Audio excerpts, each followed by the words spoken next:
Hello, who's ready for a game of football? Welcome along to Blanchflower Stadium, where we'll bring you one in just a matter of minutes. It's Northern Ireland against Scotland, the under-21s in action here today in the first of a double header in these international friendlies. A chance for players to catch the eye of the manager, one step away from senior international football. Let's see who catches our eye here today. Now, joining me to keep me right on all things international football, we have Caragh Hamilton, international footballer in your own right. Caragh, great to have you along with us. How excited are you for today's game? Really looking forward to it. You know, it's a kind of a derby match, let's say. These teams have met quite a few times and it'll be a really good test for both of them. You don't get many opportunities in between campaigns, so all of these friendly games, really, although they're friendlies, they mean an awful lot to the players and to the manager. Well, that's the thing as well, because sometimes people ask, what's a friendly like from a player's perspective? But I'm sure people do want to make a name for themselves, and Ian Barclough might be watching. Yeah, and it's a bit of a transition period for the 21s. You know, quite a few of them have now moved on from who was in the Euro qualifiers campaign last year. So the 19s that have been brought up, and then the new starts that have got the call up for the first time. It's a massive opportunity for them. And then for those who are looking to break into that senior squad, this is the perfect time. Now, we'll bring you the full team news in a few minutes, but casting your eye over some of the players involved, there are people who have flirted with the first team already in the Northern Ireland squad today. Yeah, and I guess that's part of Ian Barclough's history, as we know, as being the 21s manager, so he probably will always look to youth and give them opportunities. So the likes of Trey Hume and Dale Taylor have had a sniff of that first team football, and they want to be back there again. So if they can impress here today, they know that he's already looking at them, and they'll get another opportunity. And I would imagine the Scottish camp are feeling great after how well the senior team performed yesterday. They want to go and get a result of their own today. Yeah, and same for them. You know, they beat Northern Ireland the last time 3-2, so they'll be looking to do the exact same. It's going to be, I expect, a tight encounter, the same as the last time. There's only been one goal in it the last two times that these teams have met, so I think it'll be a very competitive game today. You've done your homework. Very good. Full marks. Kick-off fast approaching here at Blanchflower Stadium. So let's hear from the Northern Ireland under-21 manager now, John Schofield. Really excited about it. It gives us chance to look at quite a few new crop coming through. So exciting times. You know, I've second session I've had with him, and really excited, to be fair. Lads are looking well. Quite a few of them playing games now. And so, like we all know, you know, we come in. It's always a difficult period for the lads to come in. We're asking different things to them than what their club football is asking them. Like we say to them, you know, they're not doing anything wrong at their club, but when we're here, this is how we want to play. You know, this is our identity. So it's just, I suppose, you're breaking them habits that they do day in, day out, or trying to enhance them by saying, yeah, do that, but also we want this doing. So, yeah, it's good from a coaching point of view that you get a chance to work with these lads. And a few lads that you've been working with now in recent times, Kofi Balmer he's been called up. This seems to be a recurrent thing now with these players getting either moves to the Premier League and also getting a shout up this year. In all seriousness, Kofi thoroughly deserves it.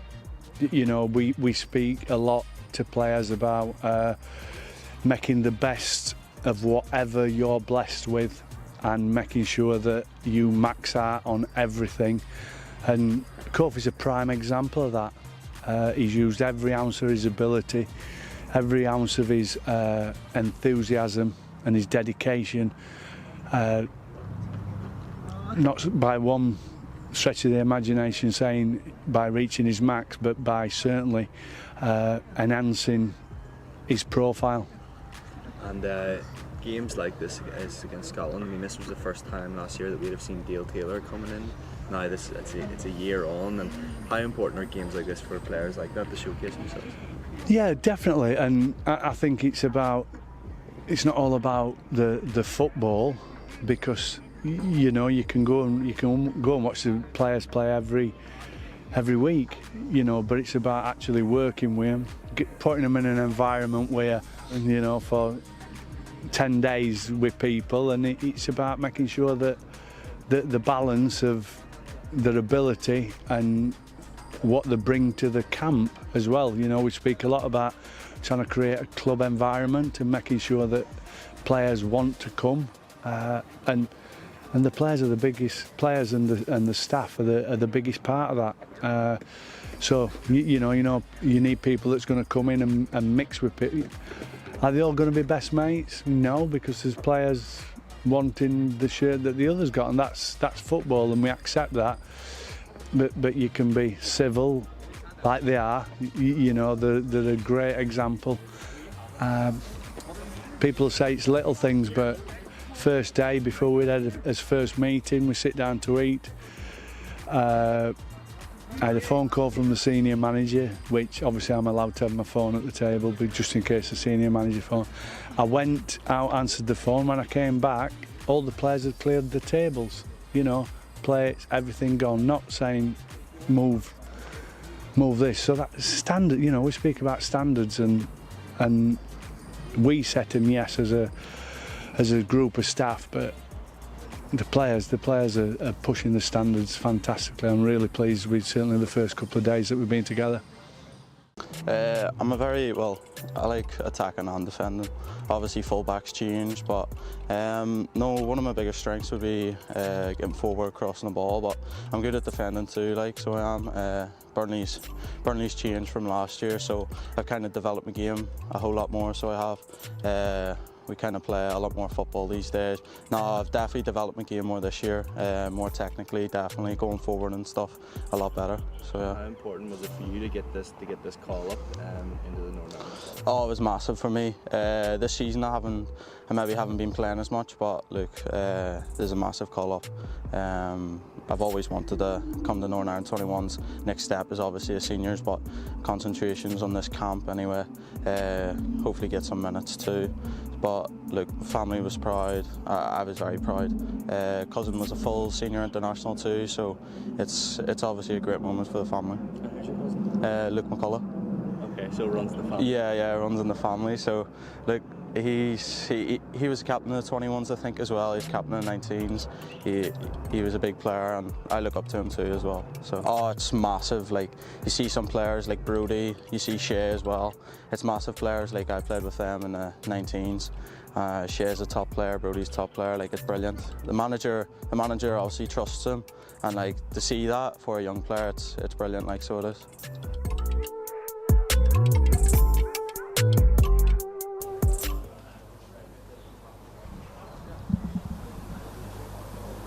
Hello, we are live at Blanchflower Stadium, Northern Ireland against Scotland in this under-21s fixture.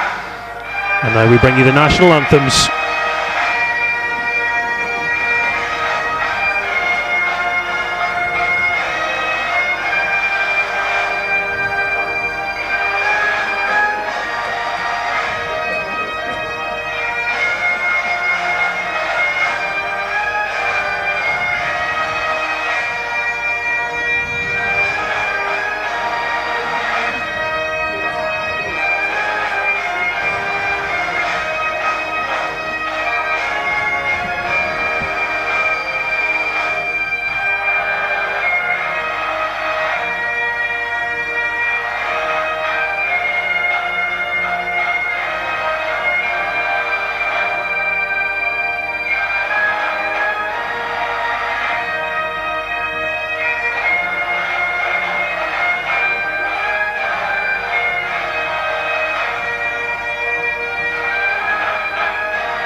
Well, we can now bring you the lineups for both nations.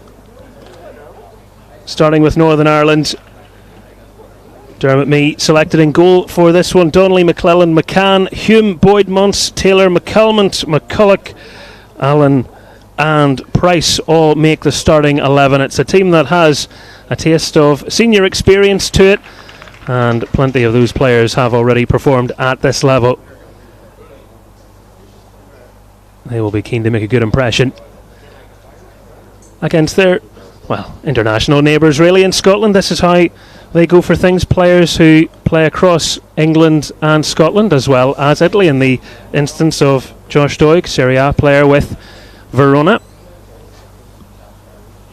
Captain's just talking to the referee at the moment. The keeper in goals plays his club football. Well, he's on loan at the moment, but typically from Manchester City.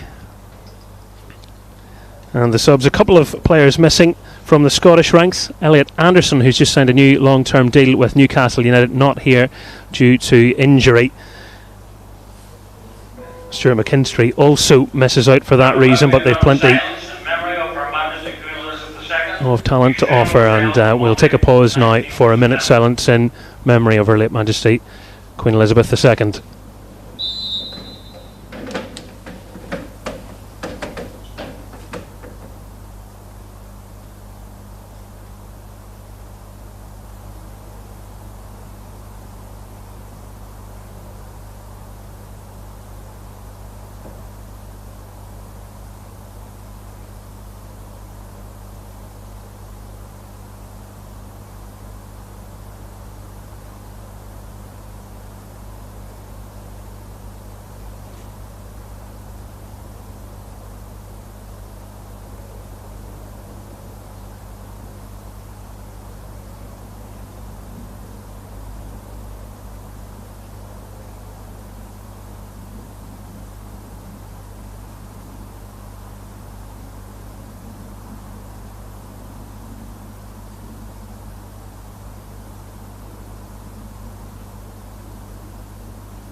Silence impeccably observed here in East Belfast, and we are now ready for the action. Caragh Hamilton, Northern Ireland international, alongside me for this one. Caragh, good to be in your company for the game.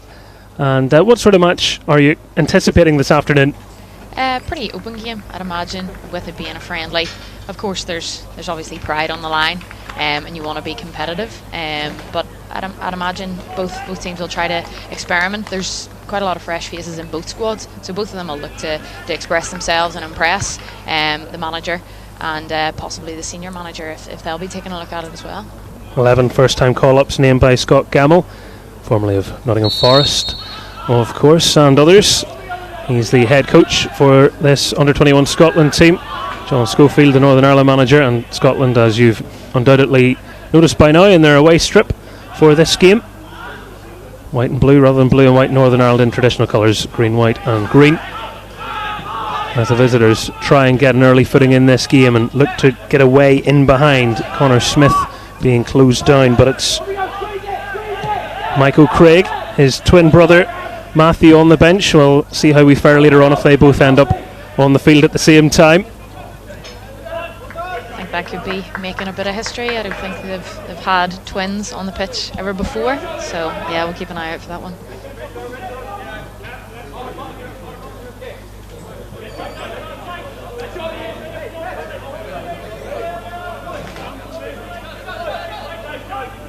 Northern Ireland keeping a watchful eye as they defend the throw-in, and Scotland try and switch play. A bit of a loose pass there, and one that was nearly set upon. Isaac Price was hungry and looking for that, and the challenge from Josh Mulligan was a little too robust for the referee's liking, and a yellow card has come out.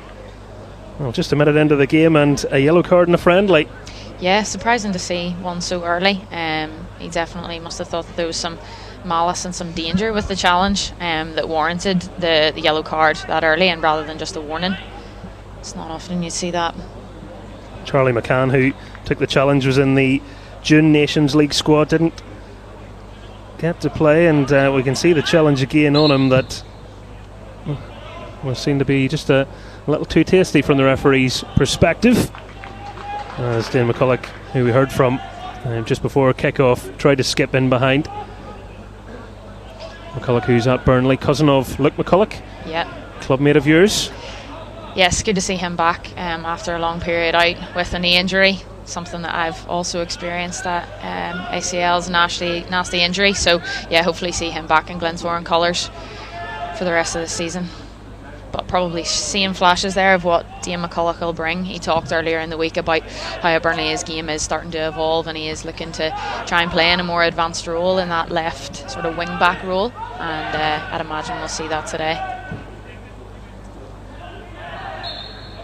Plenty of energy being put in early on anyway. If anyone was thinking they might come out in second or third gear and stroll around for a little bit, Northern Ireland want to put their mark in this match early doors and show that they can play on the front foot.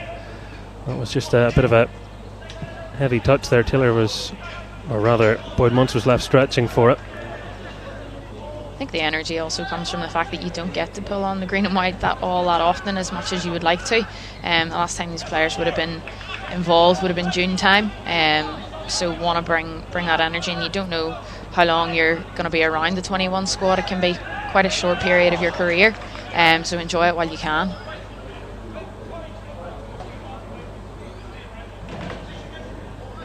And the cycle for some players can feel like quite a long one or a very short one, just depending on when you make that breakthrough. Absolutely, and the same with your club. It's a really crucial part of their development when they're in and around that under 18s and under 23s. You just you don't know when you're going to maybe make that call up to the first team squad.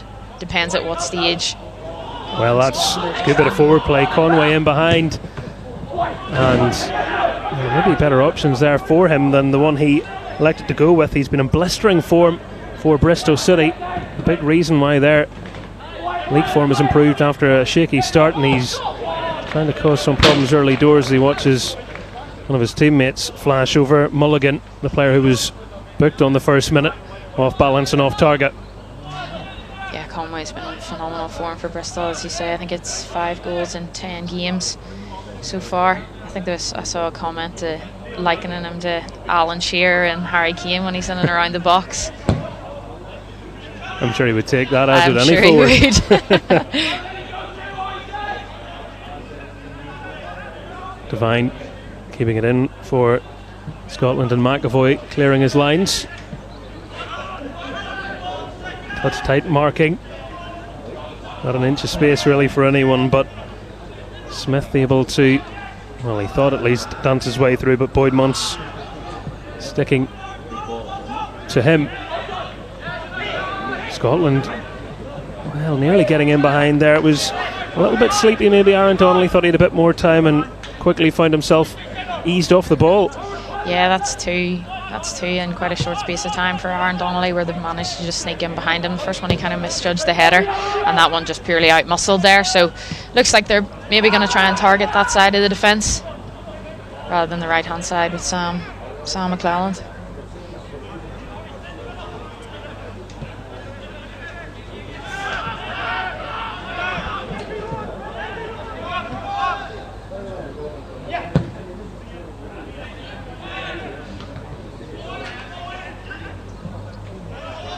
Price just having a little look to see what was on before he took the throw, and what a finish he had to last season, making his debut for Everton no less against Arsenal. Some way to do it in the Premier League.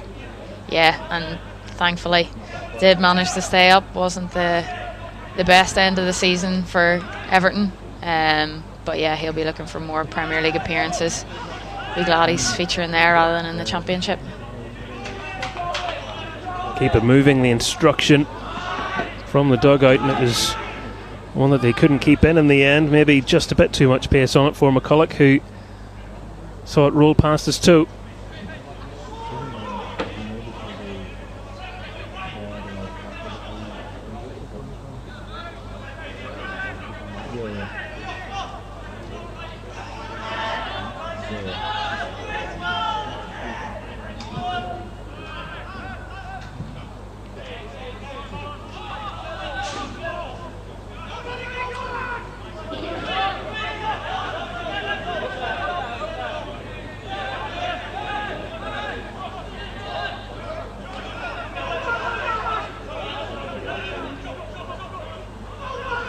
There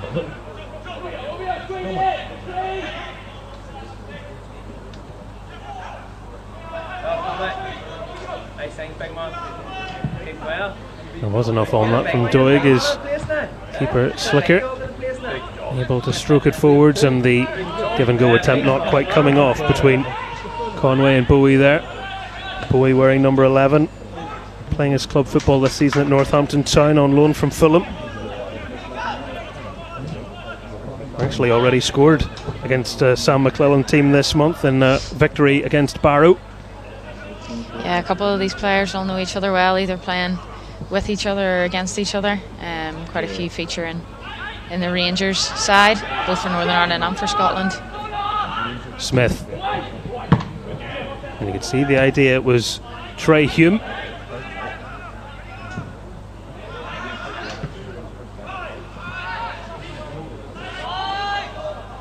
Boyd Munce, McCulloch, and now Donnelly. It's fascinating when you hear the managers speaking, prior to the game and in the build-up across the week, and they're saying the emphasis really is trying to get the tactics of how they want players to play, how they want to shape them. So I guess inevitably then, and we're standing quite close to them, that explains why there's so much talking going on. Yeah, and for a lot of them, as we said, this is their first time here with the 21 squad, and John Schofield talked about how you are, it's that trying to get it right between preparing these players for the future, because it is a crucial part of their development, but also wanting to be competitive, and with Northern Ireland being the smaller nation that it is, it's difficult sometimes to always be competitive in major tournaments, because it's not like a Germany or a France where you can put out 2 or 3 squads probably that can be competitive. So with smaller nations, it's hard to always challenge every year and make those major tournaments, whilst also having one eye on the future for these players as well. Anytime Dale Taylor moves towards the ball, he almost commands respect, doesn't he, because his reputation precedes him. Yeah, for someone so young, he's had a phenomenal start to his career, only 18. Crazy to think that he is only 18 years of age. You can see David Healy standing in front of us here, who'll know him from his days at Linfield. Many here have probably come through the Linfield Academy, such as the strength of their youth.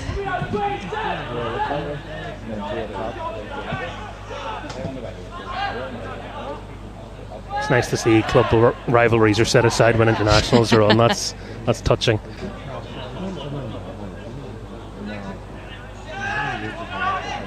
Well, after a couple of opportunities early on for Scotland, Northern Ireland have settled a little bit since then. As well, Hume, we know he's a leap on him. That was a bit of a crash back down to earth. He is fine.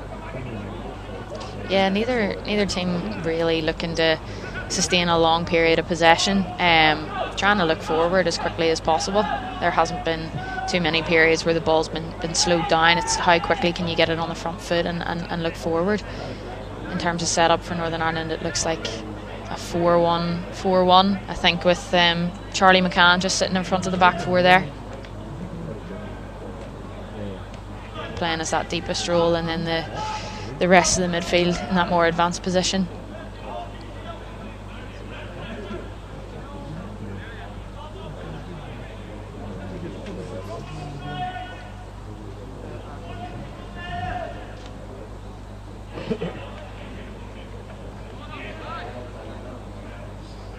Sixth under-21 appearance for Kieran Slicker today, as he takes his time contemplating where he wants to send this goal kick. I think the referee was preparing to blow his whistle there, but we get back underway, and after all that, it's straight into touch, which Murphy's law.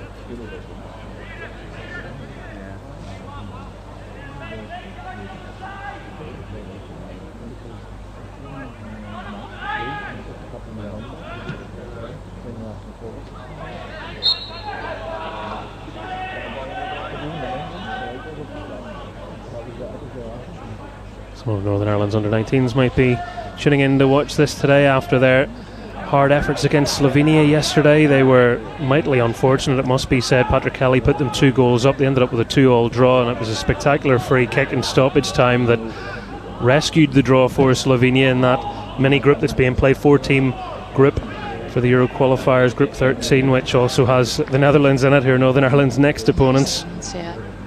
Yeah, I think probably before the game they would have looked at that, and we 1 up going into stoppage time. It's a sucker punch and really hard to take. With those sorts of mini groups, you really need to be probably taking 6 points at a minimum. It's tough to get through with 4 as a second place qualifier, but probably come down to head-to-head, come down to goal difference on that one. Late goals have been an issue, haven't they? The under-21s. Yeah, for the 21s as well. That game in Elitist against Lithuania, Taylor had put them in front, and then the last kick of the game saw them draw, but they'll hope to try and get themselves last year. That's a very good point. The corner, late penalty, lost the game 3-2 right there.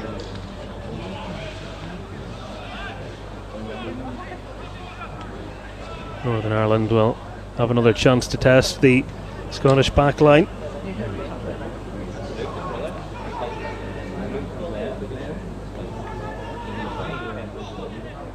McCalmont signalling into the centre. Lots of runners on. It's, well, one that looked like it was straight down the barrel for the keeper, but a little bit of confusion at the back brings about another set piece. Yeah, plenty of space there for Sam McClelland. Picked him out beautifully at the edge of the box. Well, he is strong in the air. That one would have been bread and butter for Slicker, but obviously a call wasn't heard by one of the 2 players, and we've ended up with Northern Ireland having another corner.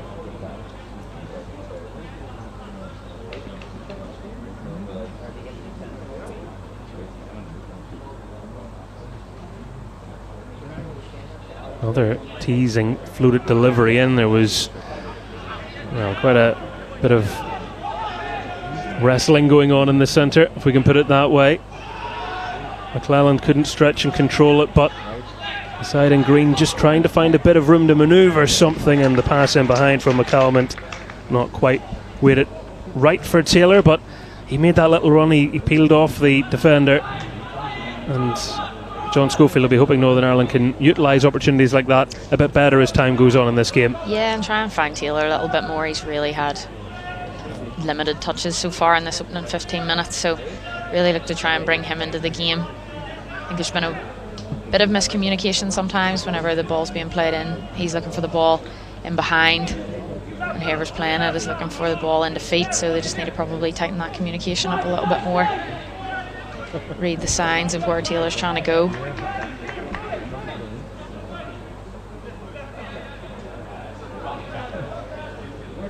Healthy crowd here for this one in the home of Harland and Wolff Welders. A few people might have been nervous as they saw the way that was elected to be cleared.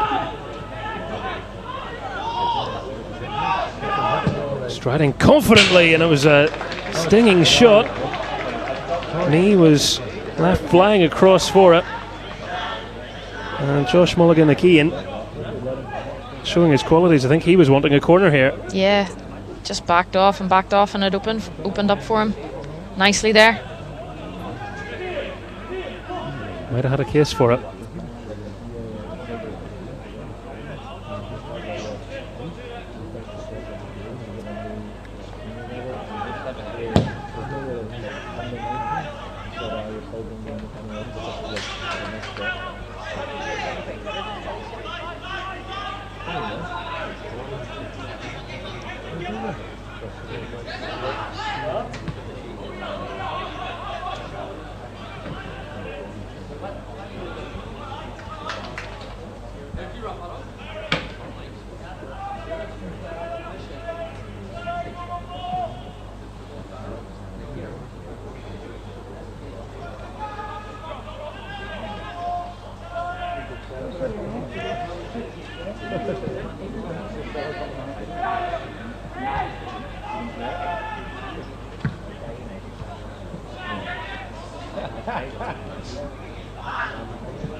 McClelland. Boyd-Muntz got the touch, and Taylor tried to get the turn, just took the challenge and allows a few people to get a bit further forward as they get on quickly with the free kick taken by Charlie Allen, who's another player I'm sure plenty of people here are excited to come and watch today. Yeah, he had his first start for Rangers last week.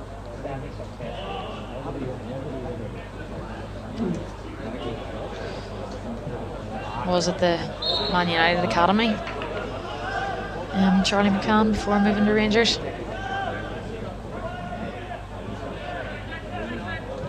Player that comes with a lot of promise.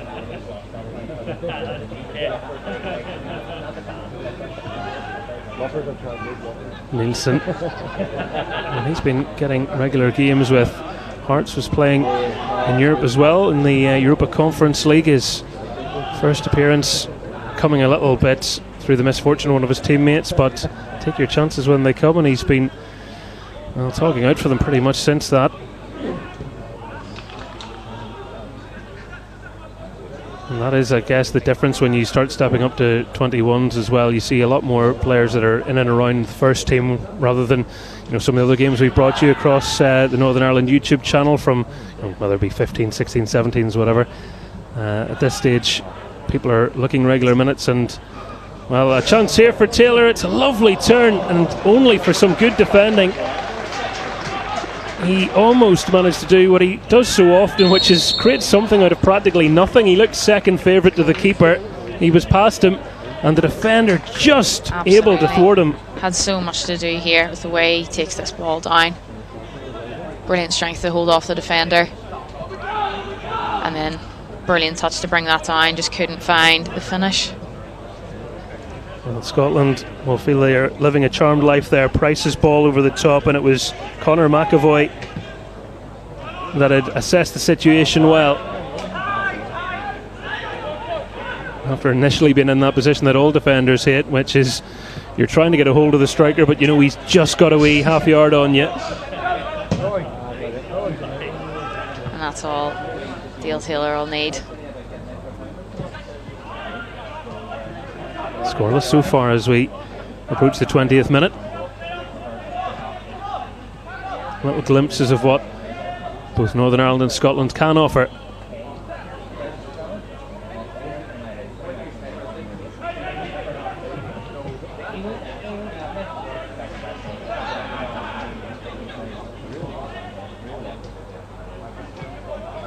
Calls from Taylor there to try and get Northern Ireland up the pitch. They were sitting very, very deep there in their defensive block.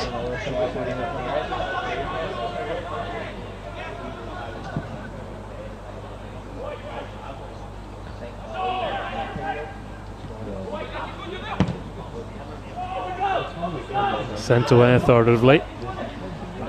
The bounce just getting the better of Taylor on that occasion, but Northern Ireland can take the throw in. Push a few players higher up as Scotland reset their defence.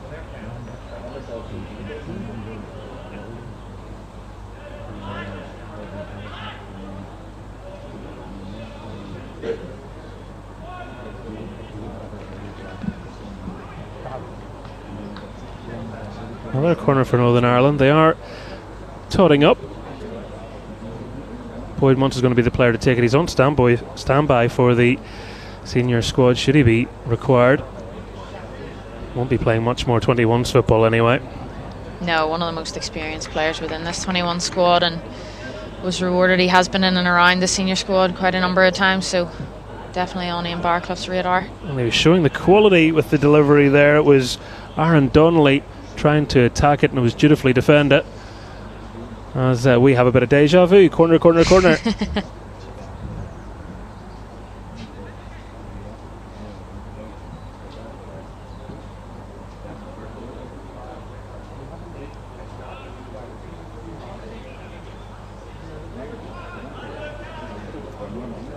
Again, it will be McCalmont to deliver this one from this side.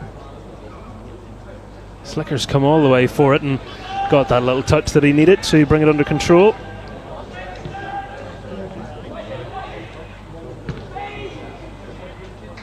Good communication across the back line for Northern Ireland as McCulloch stepped across to assist.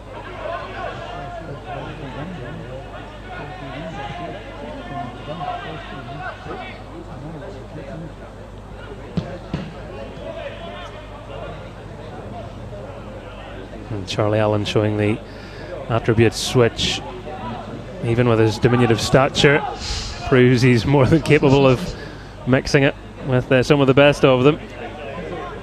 Certainly never been accused of lacking spirit, has he? No.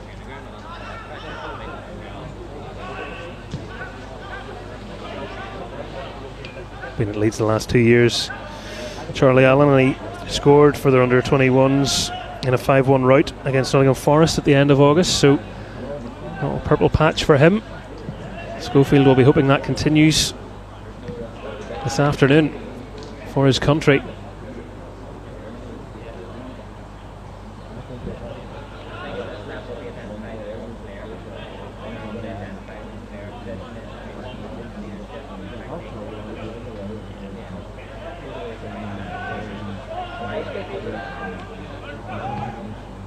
Well, just past the halfway stage in the first half. What are your impressions so far of what you've seen? I was just about to say maybe a slight drop in tempo after that early flurry from Scotland, and then Northern Ireland started to settle into the game a little bit more. But yeah, I think what I said earlier, both teams looking to be very direct and just get on the front foot and look to play forward early. Neither of them really looking to kind of dominate possession, looking to be very direct. Northern Ireland, I think, as we said, can bring Dale Taylor into the game a little bit more and get in and around him. We know that he'll create opportunities, and he'll more than likely take them if he gets a clear-cut chance.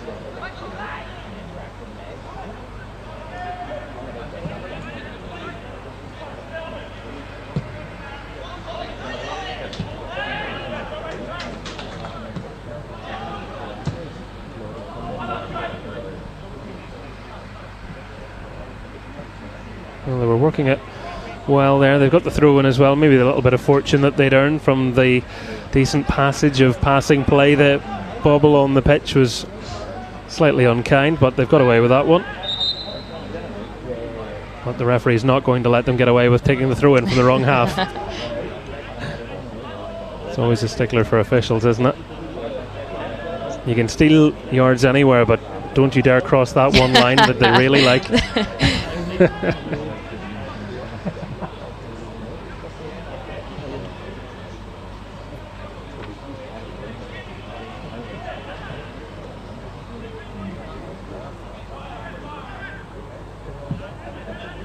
Sent forward by Doig.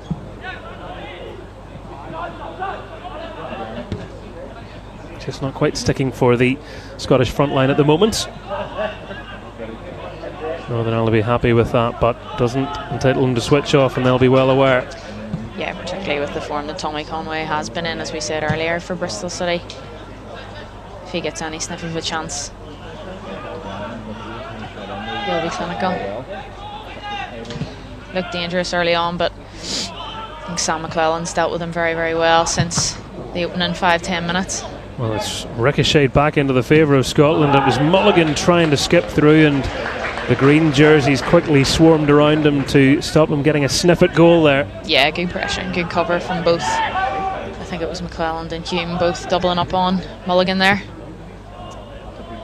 He's one of a handful of players that remains in their squad. Mulligan, from the impressive outing against Denmark. It was offside as we were watching one replay. Northern Ireland were trying to get up the other end, but Taylor was practicing his shooting. Anyway, that's what we were looking at. Mulligan just couldn't work a couldn't clear opportunity for the shot there. Couldn't get it out of his feet in time. Couldn't fashion it.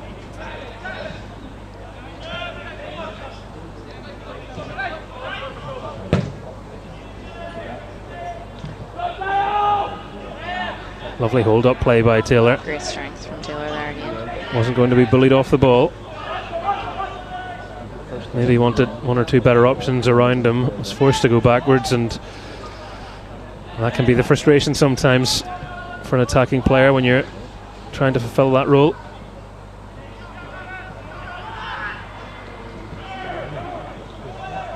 Price wriggled out of a cul-de-sac nicely. McCulloch, nice idea.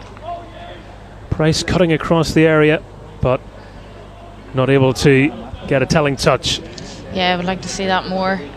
Probably on both sides from Northern Ireland. We know that Caragh Hamilton and Dane McCullough can both get forward very well. We haven't quite seen enough of it, more so from McCullough than from Hume. Well, stoppage in play is treatment required for Scotland, and I think it's going to force a change because Ben Doak is ready to come on. The youngster who joined Liverpool from Celtic in the summer for 600,000. Not a bad option from the bench. No.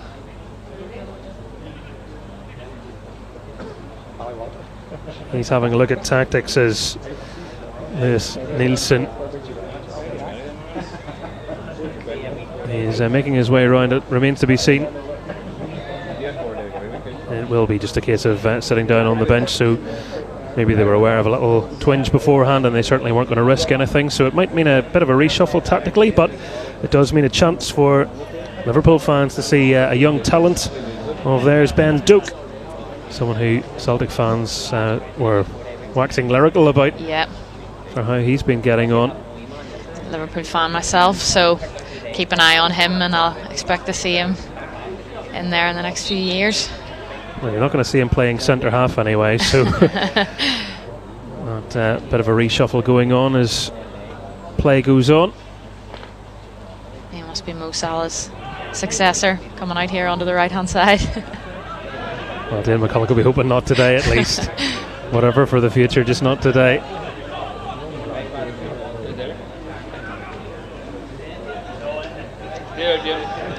That was a great challenge that came in from Michael Clarke, but referee allowing the advantage there as Northern Ireland retained the ball. Nicely received by McCann, who's just scanning around him to try and see what the options are, and Price is one of those trying to free Taylor, and Doig defending it, but another wave of pressure from Northern Ireland, and that one just had everybody watching it. It was asking for someone to run on and meet it. Didn't quite come off. Yeah, it all started from the build-up. Early on, it's the first time that Charlie McCann's really got the chance to open up and stride into space there.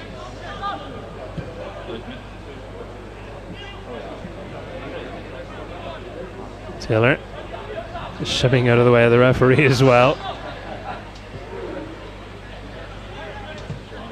Taylor coming a little bit deeper now to try and pick up the ball. Not getting on it as much as he would have liked to.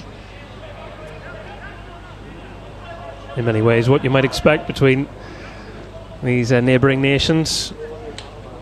Not afraid to mix it, be a bit physical, but equally they're not going to be surprised with what the other has to offer. Plenty available online to scout, and I'm sure they've been checking them out anyway, as that header maybe left a few gasps in the crowd, but I trust that Dermot Mee was happy enough to deal with that. He looked like the most relaxed out of everybody there.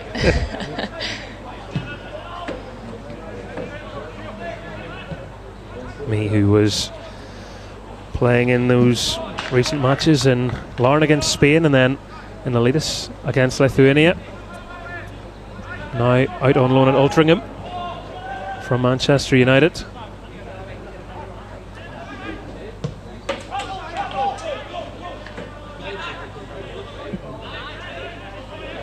Dylan Berry is the sub-keeper. He'll be hoping to get his chance at some point this afternoon. Now at Norwich City, made his debut in the friendly against France a while back.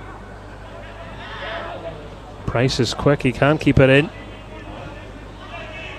Montgomery trying to stop him getting the cross away, and Scotland, well, they knew what they were doing, they kept their shape well. Yeah. And they were more than happy for Northern Ireland to have the ball. Start again, yeah.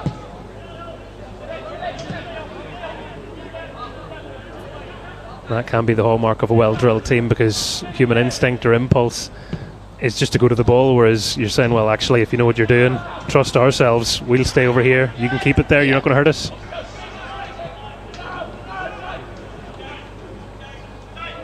Doak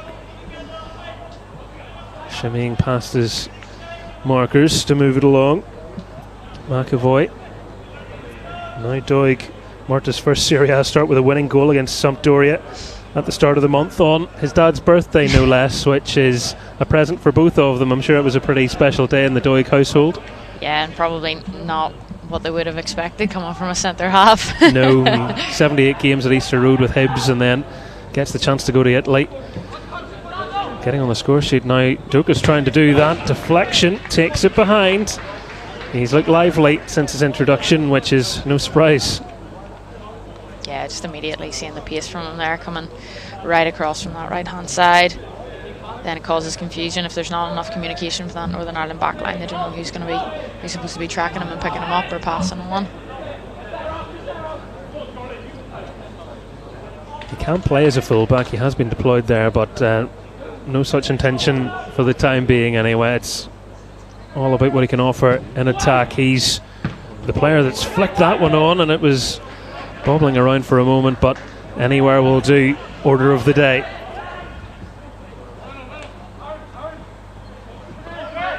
Interesting that he has played as a fullback as well. I didn't actually know that. I don't know whether it's just purely down to stature at this point. He obviously isn't the tallest, and just in the back line maybe looking a bit more physicality, so a more advanced role for now is where he'll have to settle with.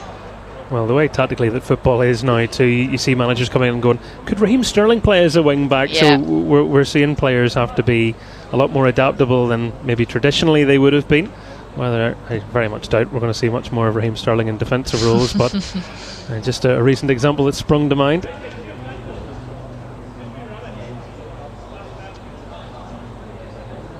Scotland queuing up just inside the penalty area. Northern Ireland going for the two-man wall. Just over 10 minutes until the interval. Smith standing over the dead ball. Bowie is the player who's got the glancing touch, which puts Scotland in front. Met well, able to hold off his marker and direct the header beyond Dermot Mee to put Scotland in front. Yeah, we'll have a look at this back here to see who was tracking that run. There's plenty of bodies around it, but no one in green managing to get ahead on it. He was between Donnelly and Boyd Muntz, and he was strong enough to hold off. No appeals for Boyd Muntz anyway. About the challenge. Good header, made it look very straightforward. And again, he's got another goal for his tally. So 35 minutes gone. Northern Ireland 0, Scotland 1. And Kieran Bowie, a very happy man at this point. Just as Northern Ireland were maybe thinking that started to keep him a little quieter than how he'd commenced the game. Pops up with a goal as good attacking players do.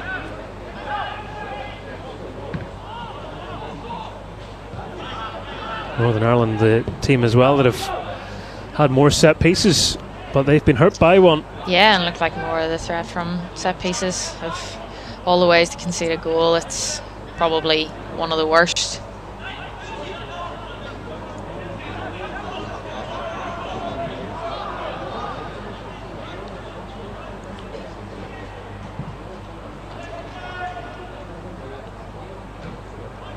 A lot of goals in this fixture recently have come from set pieces, be it free kicks or penalties, so it's clear that there's very little between these two sides. Well, you think back to the journey to the men's Euros and how the senior side were able to utilise set pieces in a certain Gareth McCauley. Yeah, when you're a team that doesn't dominate possession, that's a lot of the time what you have to rely on, and you have to make those moments count. I wonder if, looking at this, John Schofield, I heard him trying to encourage Alfie McCalmont a moment ago, will be trying to think of more ways to bring him into play, because he's been on the periphery of the game somewhat. A lot of the play hasn't really been happening down that side. Yeah, I think a lot of Northern Ireland's. Well, sorry, just see this here because the flag stays down correctly. Doak is in behind, and Doak doubles Scotland's advantage. Carved open clinically, and the substitute slotting in to add to Northern Ireland's woes here this afternoon. Yeah, straight from a turnover. I think it comes from whenever Taylor gets the ball into his feet, looks to try and play off into the midfield. Win possession back again, direct, one ball down in behind, just manages to stay onside. Probably I think it's Sam McClellan that plays him on the far side and slots it in at the near post. Not somewhere that you want to be allowing the ball to go into as a goalkeeper. You want to try and cover that side and force them to go across you, but leaves a little gap there, and he spots it and slots it home very coolly. And it was Michael Clarke as well to give him his place that rolled that one through, just opened Northern Ireland up with one pass, and Doak did the rest.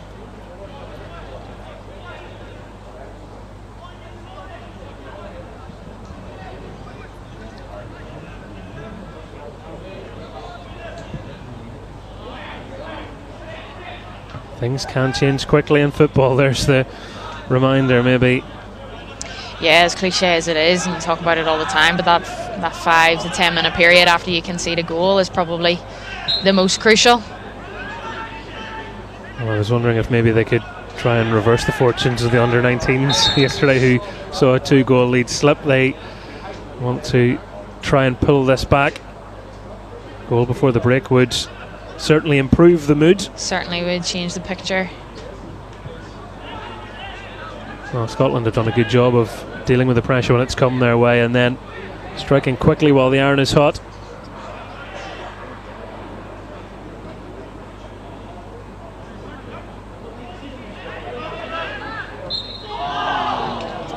Well, the Scottish supporters who are on the opposite side of that challenge from our perspective weren't as convinced by the decision to award the free kick. No, I think Northern Ireland will be relieved to get away with that one, because again Scotland looked like they were ready to break there in numbers.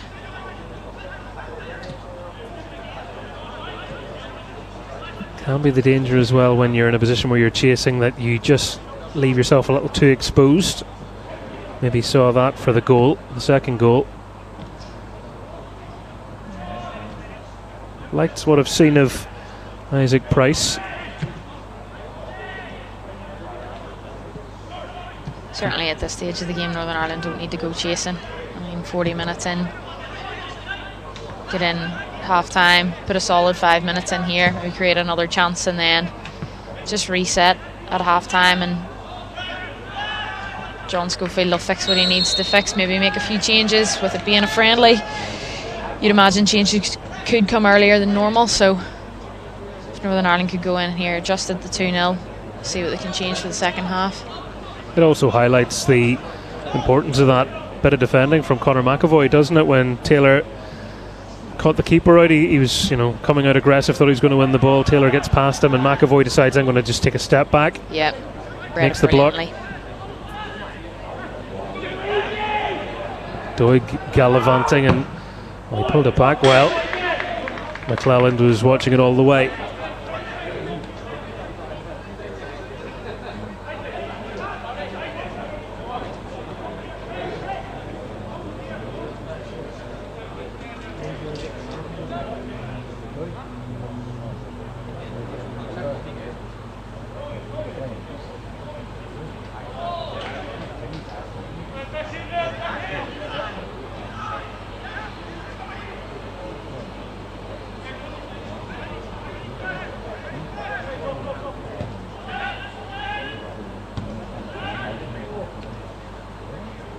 Well, a few of those players will be wondering how soon the call will come for them. Will it be a case of lots of changes for the second half, or will they have to bide their time a little further?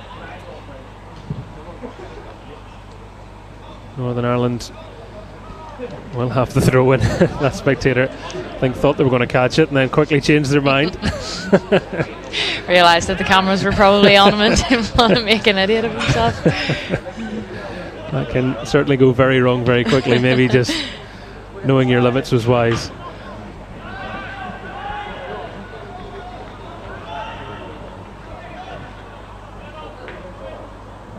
Price keeping up the running, which he has done tirelessly. McCann not coming off there for Northern Ireland, and Mulligan. McCann had a little nibble, but Mulligan keeps his balance and finds the score of the second goal. He just didn't have enough room to run into, but well, you can see he's not lacking confidence even in those narrow angles. He'll still back himself to try. Yeah, wants to just stand him up, slow the defender down, and then such quick feet that Doe clearly has. Playing with so much confidence. Northern Ireland need to probably tighten up in possession, just string a few passes together. There's been quite a few loose ones over the past 5 minutes. Not a poor display, perhaps like a 2-0 would suggest, but it just further reinforces how clinical Scotland have been, and at times Northern Ireland haven't helped themselves. A set piece that could have been defended better, and then being found wide open as soon as there was a turnover in possession, which was, halfway inside Scotland's half. One pass opens the door. Yeah.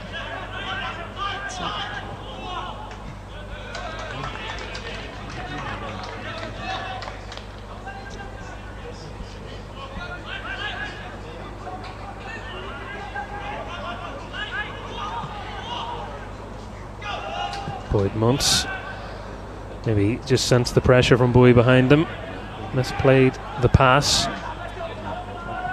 Doig has runners ahead. He also has Taylor giving him nightmares in behind.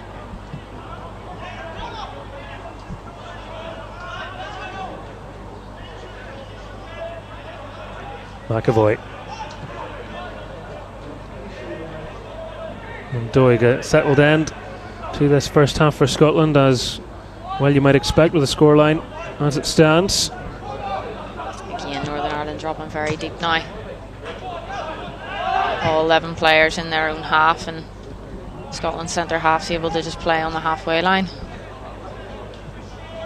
Well, officials having a little look at the watch. I don't know if they've the board ready. We'll see that in a moment.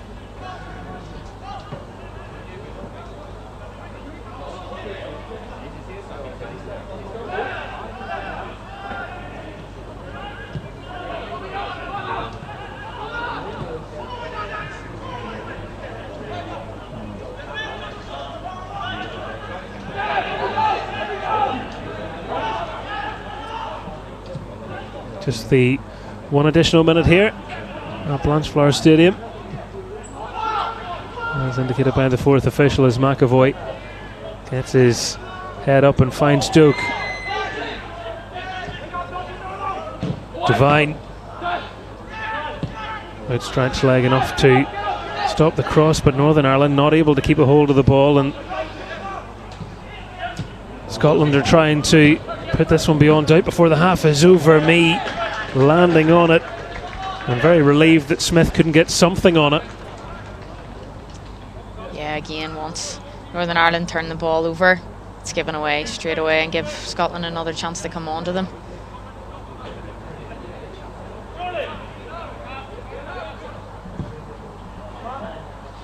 Difficult end to the half for Schofield's side.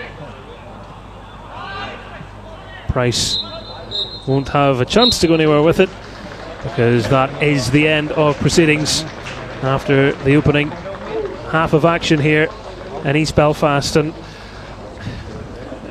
a first half of two halves in some ways, wasn't it? Yeah, absolutely. I think Northern Ireland came out the stronger, probably created those early chances with the set pieces, and then a bit of a half chance then from Taylor. But I think for me, Northern Ireland are quite narrow. Haven't really seen an awful lot of them in the wide areas, trying to either put the ball in behind or take people on 1v1, be it McCullough or Hume getting forward. Hume really hasn't been in any advanced positions. McCullough once or twice, but with that sort of four in the midfield, they are sitting quite narrow and not really getting a chance to get in behind Scotland.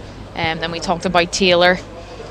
Maybe not enough support to him, feeling a little bit isolated at times. So I wouldn't be surprised to see Schofield maybe put an additional forward in there to try and support him, or push one of the midfielders more advanced in a 10 role.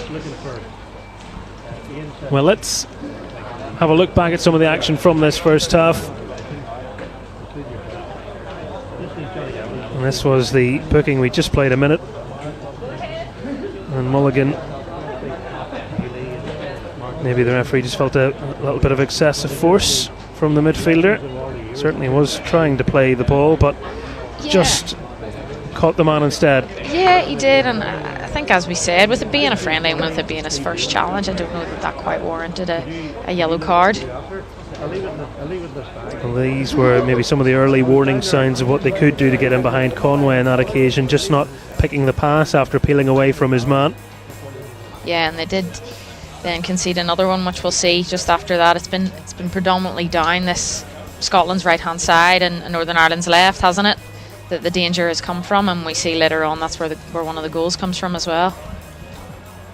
Well, Northern Ireland had plenty of set pieces in the first half. This was one of them. McClelland getting ahead on that, and Scotland getting themselves a little muddled at the back, but over the crossbar, so at the end of the day nobody going to be too annoyed.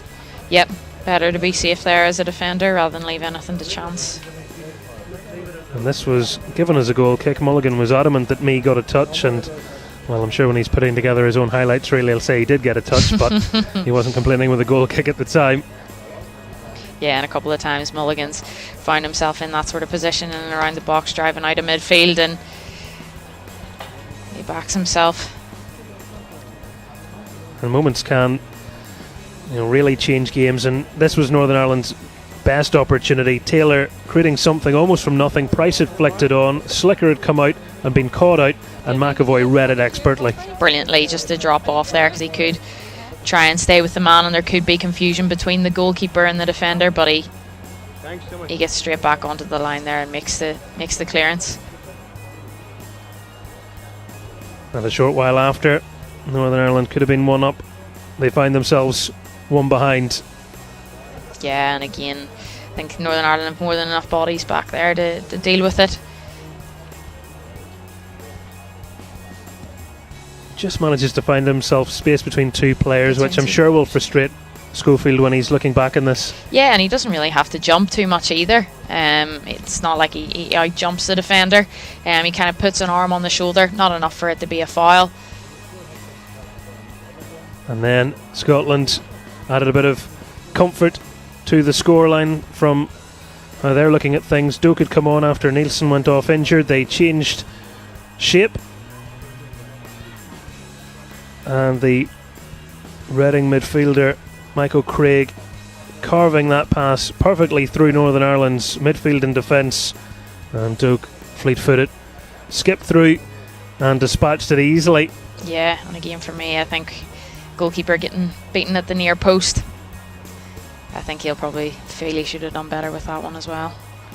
Okay, those are the half-time thoughts of Caragh Hamilton. We'll be back with second half action shortly. Coming up in a matter of moments, we'll be hearing a couple of interviews from some of the key figures from the Northern Ireland camp, including the men's senior manager Ian Barraclough. But before we do that, we can find out about the IFA's Cancer Fund bucket collection.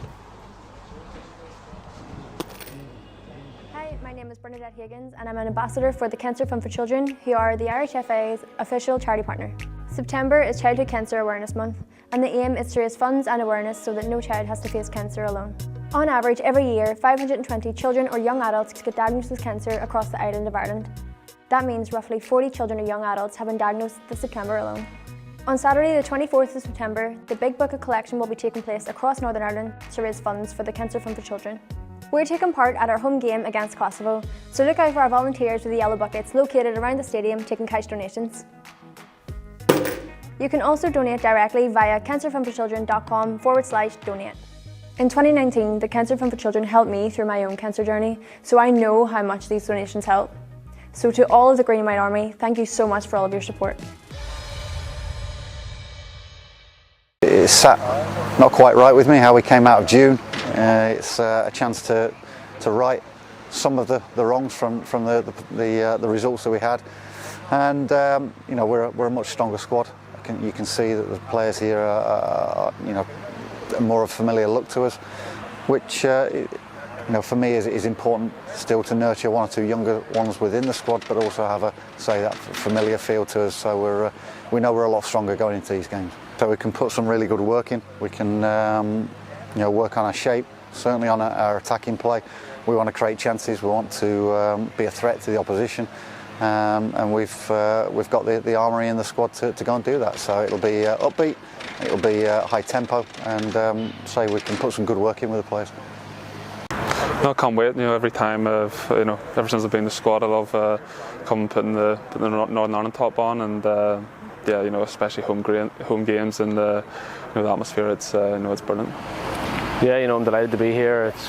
It was a really positive camp for me personally last time. I'd done well, and the boys and the manager and the staff all made me feel welcome. So I'm delighted. I think we just need to give the fans something to cheer about. With a positive performance. They've travelled everywhere to support us the last couple of fixtures, and hopefully we can repay them here on Saturday. For Northern Ireland, I just love putting on the top and playing for the country. So wherever I play, I don't mind. Yeah, I think on and off the pitch, just try to take it all in, and the fact that the camp was so long, it probably benefited me because I made better relationships with the players, and it was my first time here. So it was great for me, and obviously the results weren't great, but hopefully we can give them something to cheer about this time around.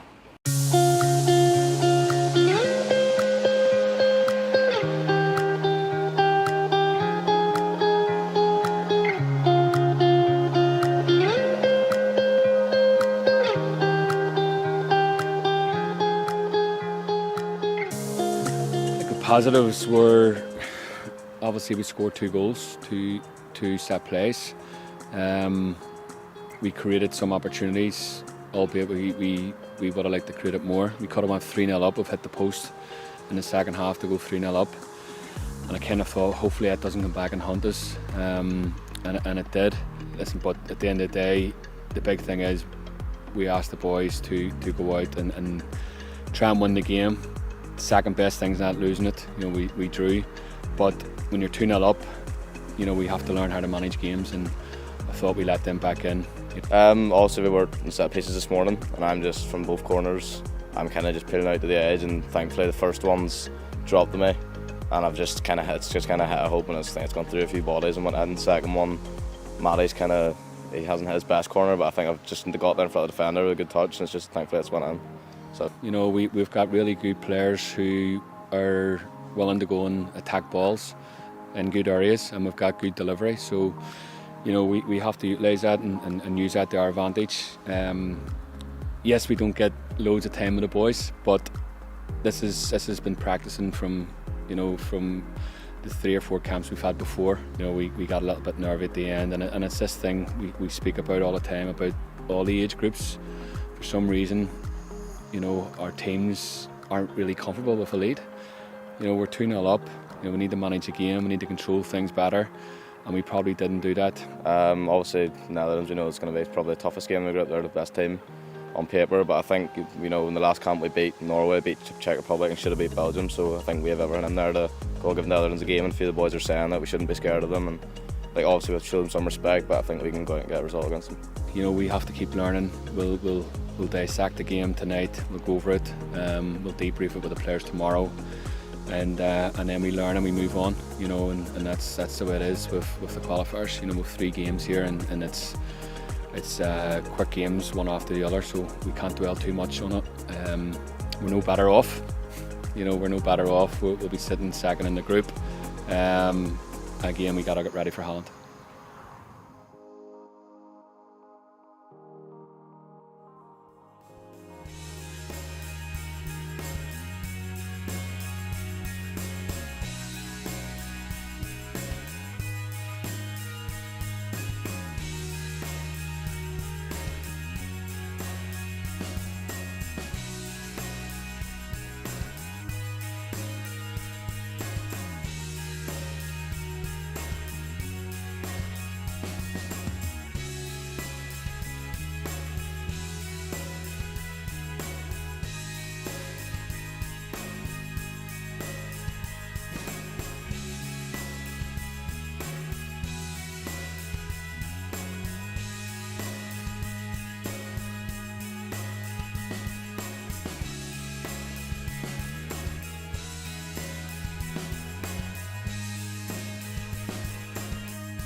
Welcome back to our second half coverage of this under-21 international friendly between Northern Ireland and Scotland. Scotland leading 2-0. Goals well taken from Bowie and Duke. And we'll keep an eye and see what changes have been made. Caragh just pointing to the paper in front of me has already spotted Carl Johnston stripped off and ready to come on. He'll be in your line of sight now, the number 2. So we'll get confirmation of who he has replaced in just a moment. The Fleetwood Town player got his first international goal against Slovakia in March, and he's a regular in the Cod's first team at the moment. Yeah, quite a versatile player, can play either midfield or at right back, as he's going to slot into now. So it looks like Dean McCullough is midway. Hume's moved to the left hand side. He's going to slot in there on the right. So yeah, interesting to see what Schofield will want to try and achieve from Hume going on to the left hand side. Don't know whether that's maybe an enforced change or whether it's something tactical. You also wonder if that's to try and combat the challenge of Doak, who came on, got a goal. Is also, it's been down that side. Scotland have had a bit of joy. So Trey Hume, an accomplished player, as is Dane McCullough, but a change has been made to see if it helps things.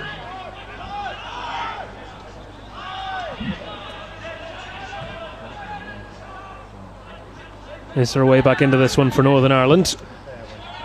Or will Scotland be the happier come the close of play? They're certainly happier at the moment. That one just not falling under the spell of Adam Montgomery, who's on loan from Celtic at the moment with St Johnstone, but a dozen senior appearances for the Hoops already for the left-sided player.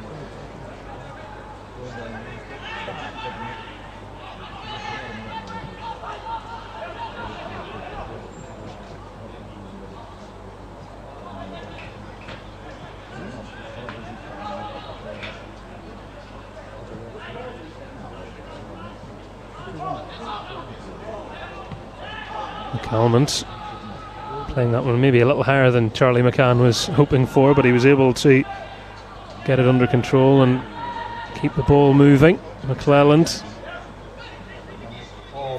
first real chance for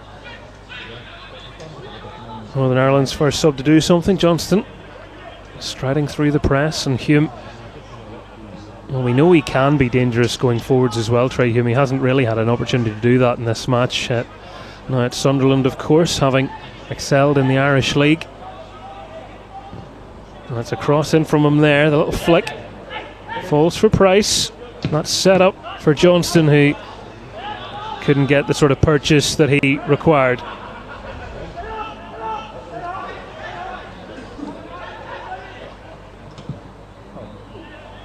Conway's just picked up a little knock there, and I think he'll be okay. That was just one that the referee wanted to check on. Yeah, good positive start from Northern Ireland, already starting to use the width a little bit better, as we saw there from Hume getting down the side and trying to get the cross in, and then that switch pass didn't quite come off there, but McCalmont would have been in a good position out wide there if he could have got a hold of it. Important for John Schofield that his players have a strong start to this half. That's what they're trying to do. It's opened up for a shot, and it was rising. Charlie Allen opened his body up, got plenty of power on it, but just couldn't get it under the crossbar. Yeah, and more of the same coming from that wide area. Obviously McCalmont is right-footed, so is probably naturally going to drift inside, but found him well there, and Allen was in acres. Well, just the way he shapes himself, he does well, but he couldn't get it down. And Slicker relieved to see it flying off target.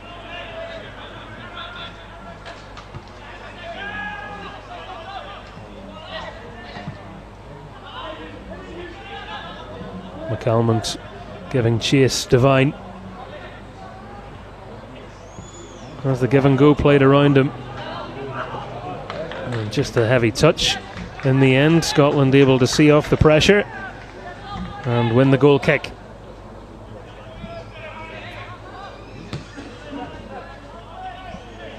Well, it's what we were wondering really. Alfie McCalmont, 4 senior international appearances to his name so far at this early stage of his career. Could they get him involved a bit more?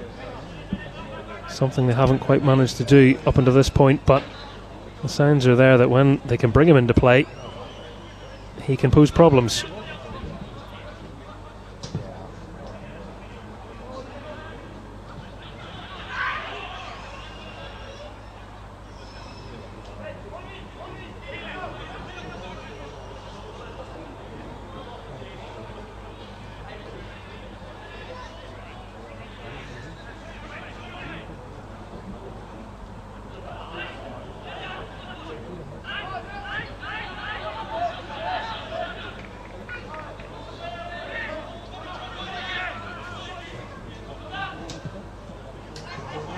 Johnston telegraphed that pass.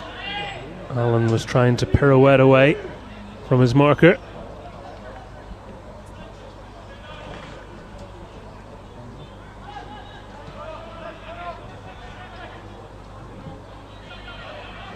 As the home team try and orchestrate a way through.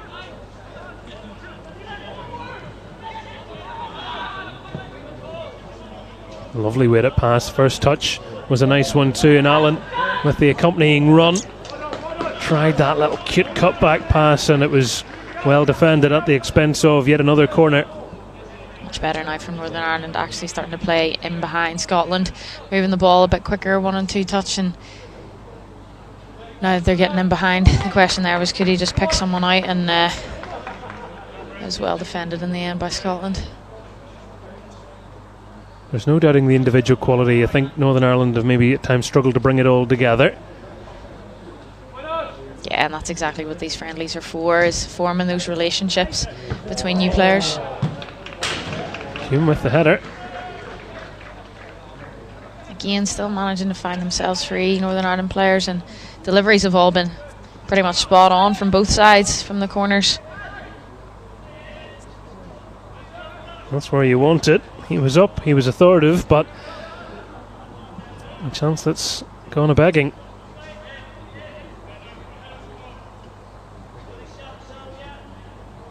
I think the defender slips, which is quite fortunate for him.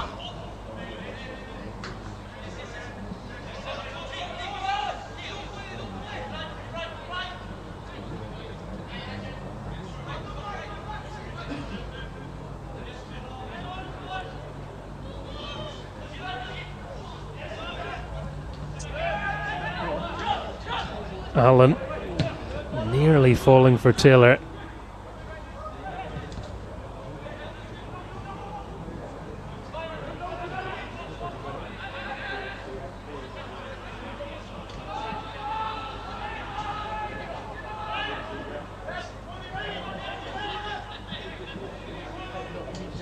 McClelland.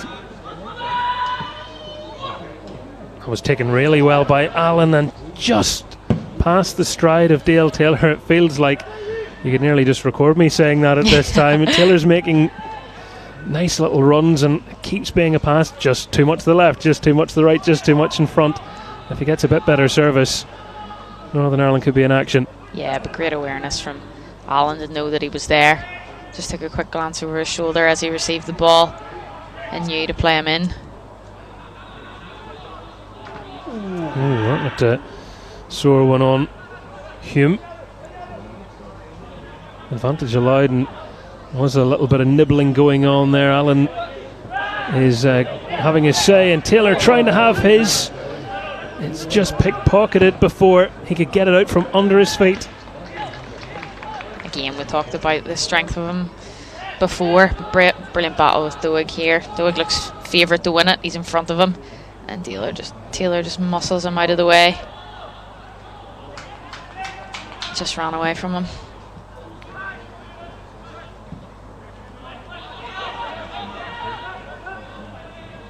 It's one you want to get right as a defender as well, isn't it, when you're tangling in that sort of area? One misstep and it's a guaranteed penalty. But he did his job.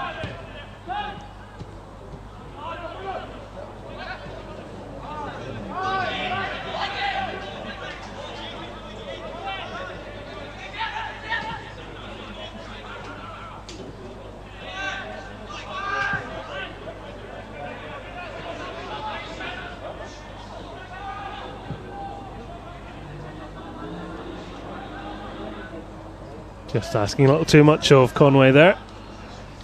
Clipped it over the back line, but was always unlikely that the forward was going to reach it. Once the ball's out, it gives us a chance of seeing this again, and Taylor, could he have got the shot away a bit sooner? I think it's just a little bit too much on it. Going to be too tight an angle probably to get the shot away. He was probably going to look for the pullback, but it comes from Charlie Allen picking up the ball in those little pockets, which he's starting to find, and he's starting to have more of an influence on the game. And I think that's where Northern Ireland are going to get success from, is if he and Isaac Price can start to find those pockets in between the lines and get turned. I think at some stage they're going to be able to get Taylor on one of the end of them. You know the way it is. Somebody said in there, what's easier looked after, footballers or grandchildren? I'll let you answer that one. Scott Gemmell's young charges will have pleased him so far.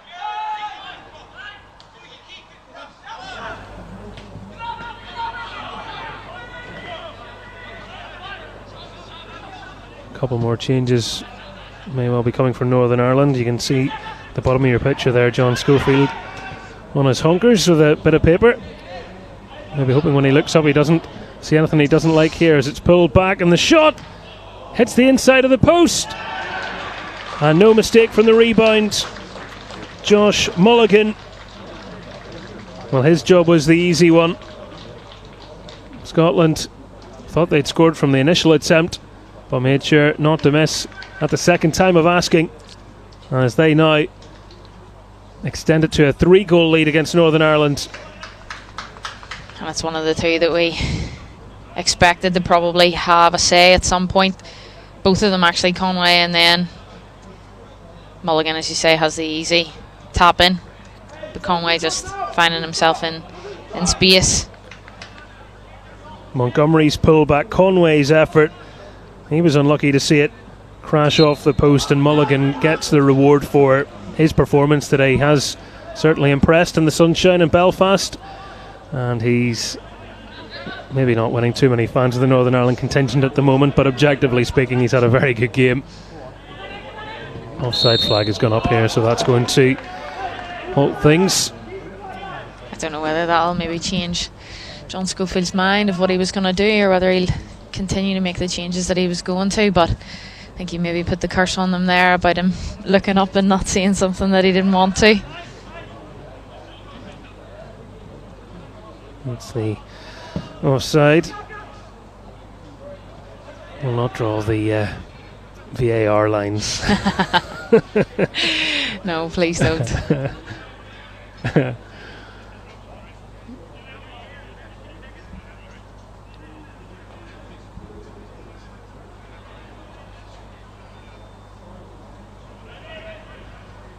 Don't think we're too far away from seeing VAR light introduced at club level in Northern Ireland, but the under-21s are not worrying about anything like that today.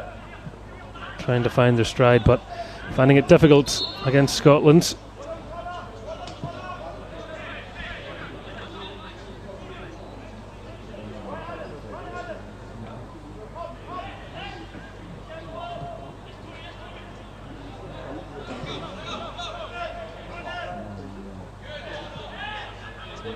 Well, Johnston wanted the pass up the line. I just don't think he was convinced there was enough going. No, they shifted across well there. Connor Smith cutting that one off, as he does again.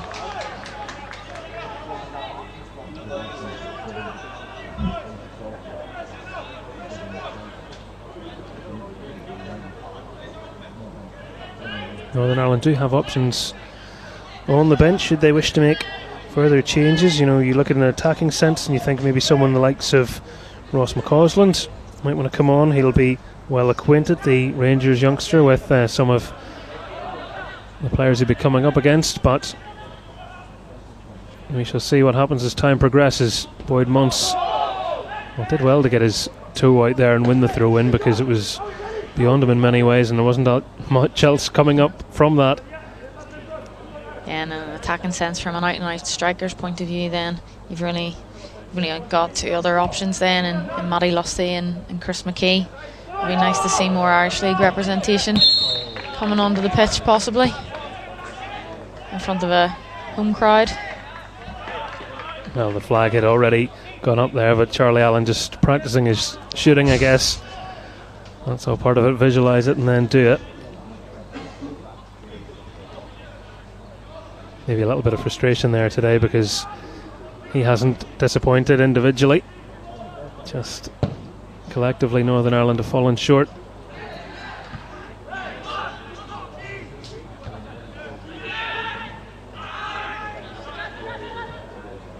McCann. Boyd Muntz did well to wriggle away. See what McCann was trying. That's good Scotland. Johnson had picked up quite a bit of space there. I thought maybe he was the pass. He looked up, saw him, and then decided to go into striker's feet. He's being held on to there, was he not? The referee didn't think so, but Northern Ireland are able to play their way out of bother there anyway.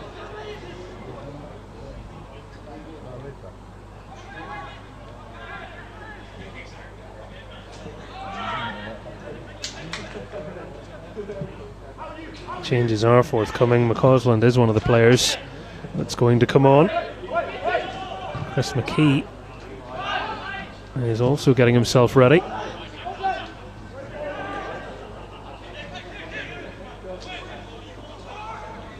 Sloppy pass there from the Scots. Hasn't been too many of those today. Allen. I was waiting for the whistle there. He certainly earned the foul. He didn't know whether to stop or to continue to play on, but rightly pulled back. No advantage for that one. Well, isn't that the sign of a very capable player where he can almost in slow motion just look around and say, what are we doing here, folks? Right, okay.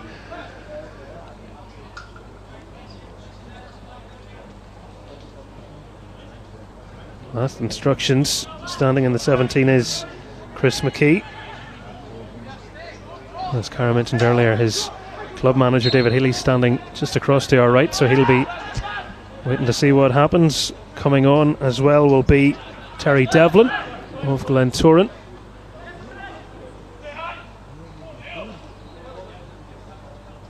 And Ross McCausland, so a triple sub the next time the ball goes out of play.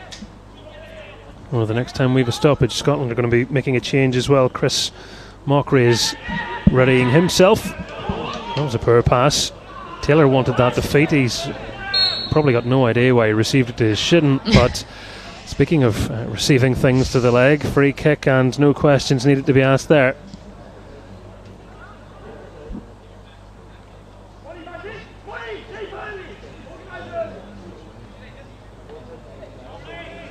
Well, the instruction is no attention required to Price, which is good news.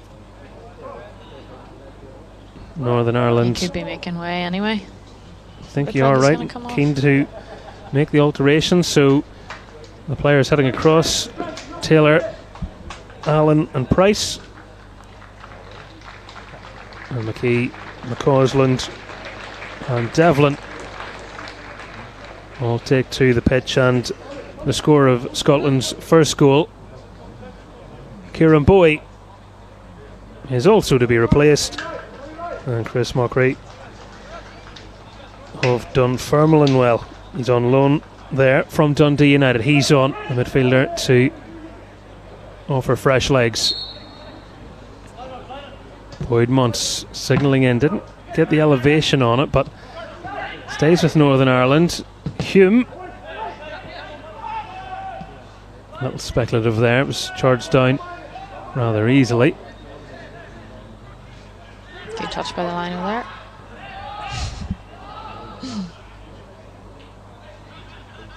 Terry Devlin had slot into the centre midfield there where Allen was playing. Ross McCausland out onto the right hand side, and then Chris McKee through the middle for Taylor.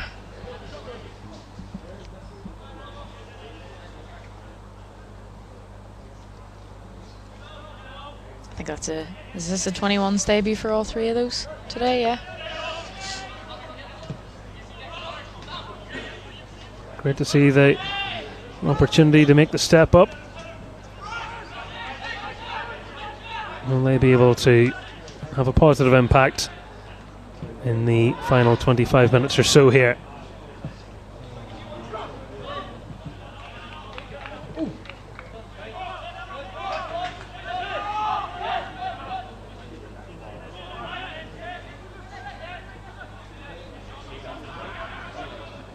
McAvoy. Conway had held his run. He's most certainly onside. Mockery's in the middle. He's got a bit of support there now. Doak works it wide instead. Patient build-up play for Scotland as they try and backheel their way through. Smith's bit of invention, but Northern Ireland snuff out the danger.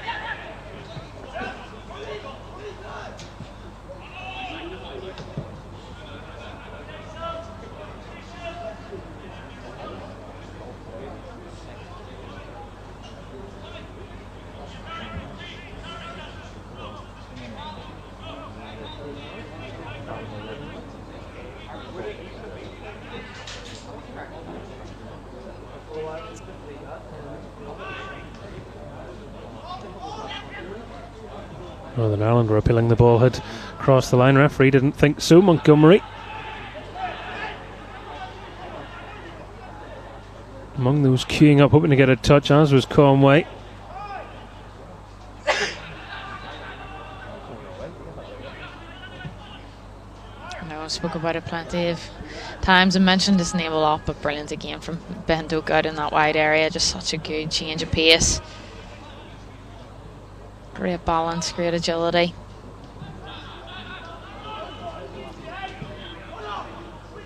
You can see why Liverpool were so keen to snap him up. Absolutely. I know I joked earlier about the replacement for Mo Salah, but starting to think of maybe back to winner there. No pressure. That was a good pass. Thought that was tight, maybe. Another tight one. Well, the subs linking up, but McKee seemed to have strayed just a little early there.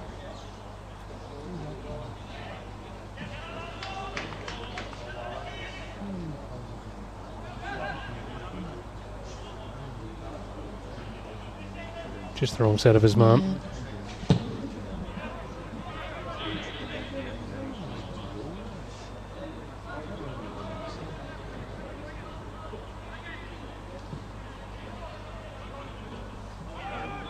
Well, the Northern Ireland fans hoping for even something to cheer for here, even if it is a consolation goal. Will they be able to manage that? Scotland have been very professional in how they've gone about this game.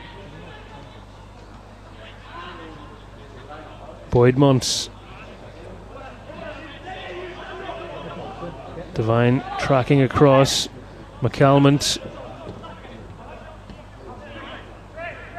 Now Hume.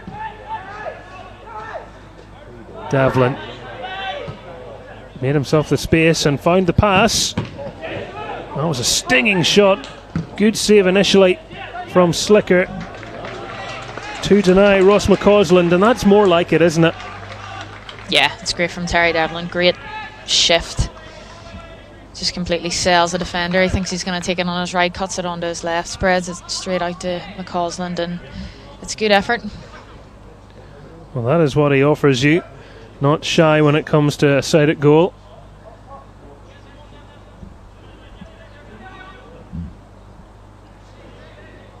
Played in the Europa Youth League win for Rangers under-19s against Napoli last week, in which Charlie Lindsay scored.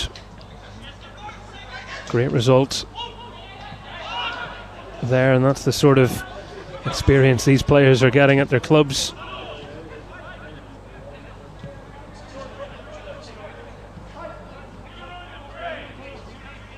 Yeah, many of them getting European experience. Even Chris McKee would have been involved with Linfield earlier on in the season in the Champions League qualification and Europa League qualifiers. think at the moment they'll thank you not to remind them. so close. Agonising penalties. Deciding that they weren't going to make it to the group stage. McKee standing closest to the keeper.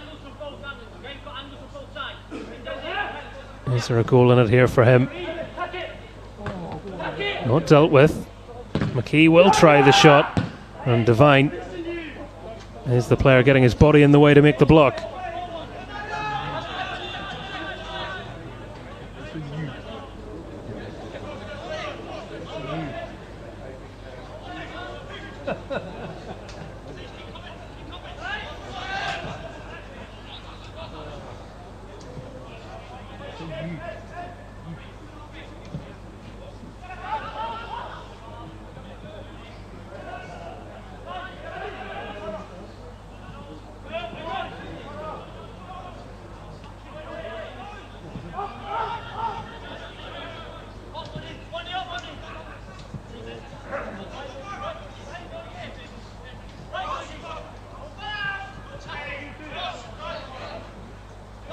McCausland had his run closed off there by Smith, able to get back, make amends, make the challenge. Busy period, isn't it, internationally, at all levels at the moment. You look at the senior team, Northern Ireland in action on Saturday, of course, at Windsor Park against Kosovo, and then Greece to come off the back of that as they try and at least end on a high note after a difficult qualification period. The under-19s and the Euro qualifiers are busy. And Scotland, well, they could end up winning their group in the Nations League. A couple of draws, I think, is all they need at this stage, or a win against the Republic of Ireland and hope that Ukraine slip up. So a couple of happy permutations that they'd look at and think, oh, things are going okay at the moment.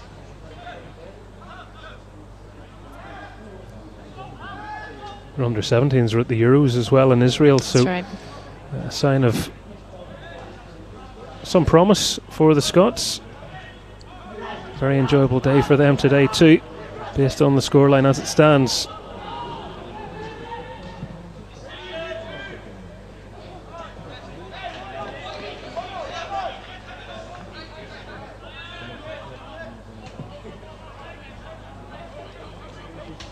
You might have caught a glimpse of more movement on the Northern Ireland bench. Dylan Boyle is going to come on, another Fleetwood Town representative.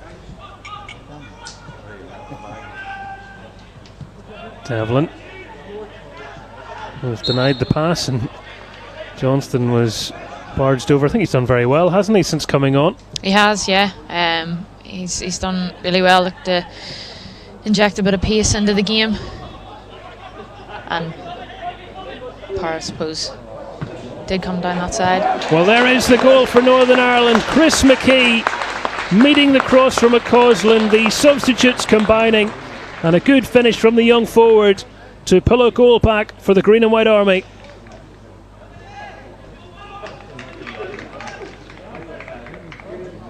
Well worked there. That's it, taking someone on 1v1, getting the cross in.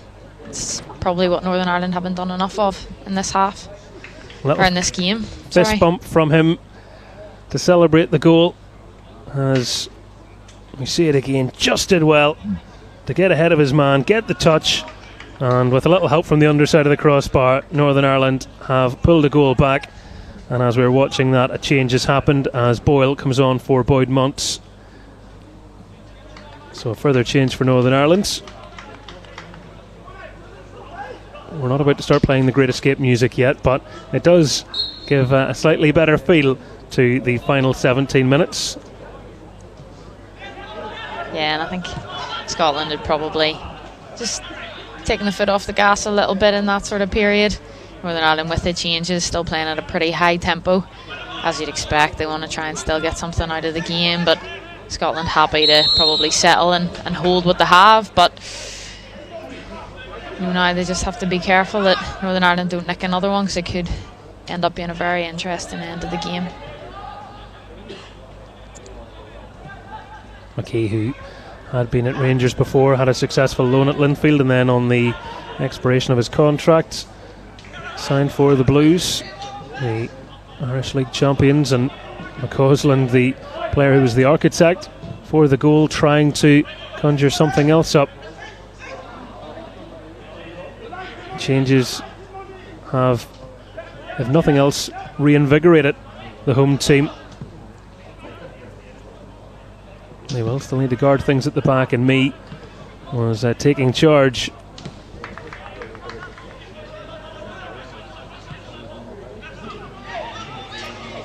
Yeah, you were just talking about Chris McKee there. I'm a fan of him from what I've seen, but he's got a lot of competition obviously at Linfield with an extremely strong squad and strong forward line with McDaid, Vertynen, and also Ethan Devine up there as well. So it's hard to establish yourself as a number 9, but that'll have maybe done no trouble with David Healy watching in front of us. Well, you can ask your forwards is to take their chances. Yeah. And McKee, 2-on-1, just kept it cool, moved it on. Hume did very well there. Definitely was a foul if he hadn't played on. There's the club mates linking up, Johnston and Boyle. Donnelly of Nottingham Forest, of course, hit his debut for the senior team in a 3-0 League Cup win at Grimsby last month. Proud moment for him and his family.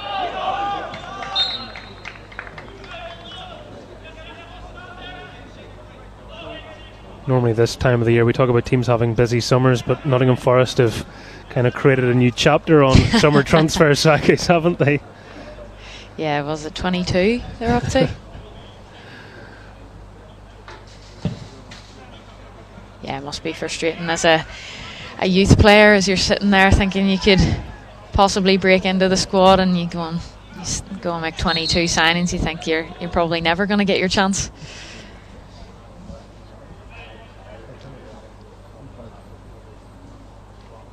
Referee having to have a word with Connor Smith there. I think he had his arm round Johnson's head. Sure, they're just saying hello to one another.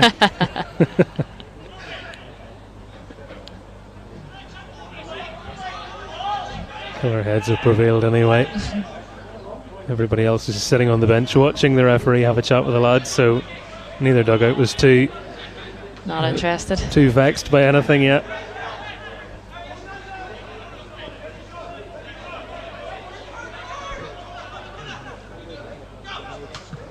Still 13 minutes to go. Another goal for Northern Ireland would certainly give us a grandstand finish. Scotland will be doing their level best to make sure that doesn't happen. A little coming together there has been penalised and was very easily picked off the pass by McClelland.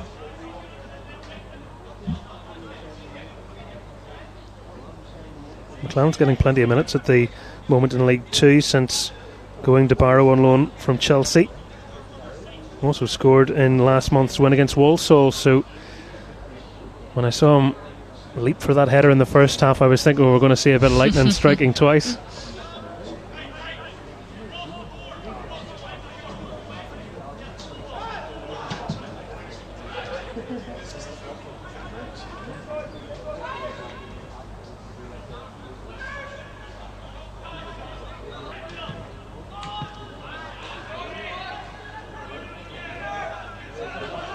Charlie McCann made that look a lot easier, Caragh, than what I think a lot of midfielders would have felt when that came into his path.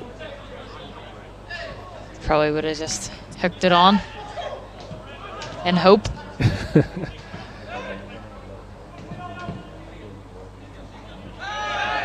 think that had gone out, and the referee hasn't said so. McCausland, the way he stopped, to me, he sort of told us enough about it, but he looked around and went, okay, they're saying nothing, I'm saying nothing, let's see. So your body language can give you away at times, but it's a free kick in a good position for Northern Ireland, and it's a bit of organising now that needs to take place for Scotland. Yeah, and it's whether it's within shooting range, it looks like. Yeah, so Chris McKee stepped up to it, so I wouldn't imagine he's going to look for the cross, but I could be wrong. He probably fancies that this is within his range, so Linfield will be playing in Scotland this weekend. They have a game against Bucky Thistle in the SPFL Trust Trophy. But he's introduced himself to, or maybe reintroduced himself to a few in Scotland with his goal here today.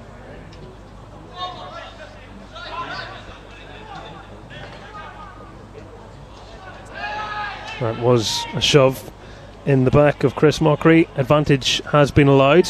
Doak delivering step over after step over, but not able to find that postage stamp on the near side.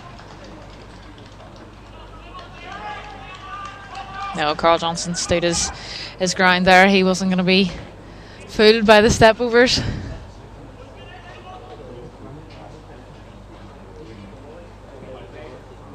"80 minutes played. Northern Ireland 1, Scotland 3. As Connor Smith looks in to see who he might pick out in the penalty area. Me making sure he couldn't find anyone and just getting himself a little frustrated there for a moment as he had his run checked by Doak, but he's checked himself and distributed it out for Hume, who wants a bit of movement around him. McCausland. Scotland are going to dip back into their subs the next chance they get. Lucas Tabula is one of the players that's going to come on.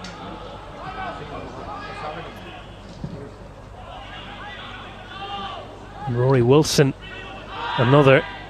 Well, he's scored against Northern Ireland before at youth level. Wilson, a player who is very well rated, young goal scorer, scoring for fun for Rangers, and surprised nobody with his move to Aston Villa. He was going to get that interest with the CV quickly was creating for himself. So they will be the two players coming on in a moment. Tabula, who plays his club football at Newcastle United, although he's out on loan this season with Hamilton. Not sure he's actually joined up with him yet, because he'd a nasty concussion in a friendly match, so if he hasn't, he will be soon. But Northern Ireland trying to get in behind, and McCalmont was just deceived by the way the ball bounced. And in the end, both players might need a bit of attention here. Yeah, good pick out from McCausland. Just bounces in front of him. He doesn't quite come down for him. Well, it looks like one's holding his hip, the other's holding their ankle. Maybe we'll get a clear indication here. Montgomery, the player across and marking, certainly nothing in that in terms of penalty or anything like that. No.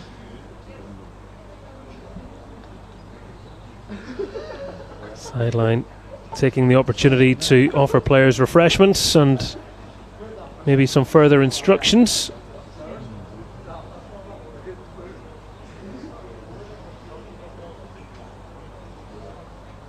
And Scotland, understandably, just holding off making the change until they see the state of affairs with Montgomery.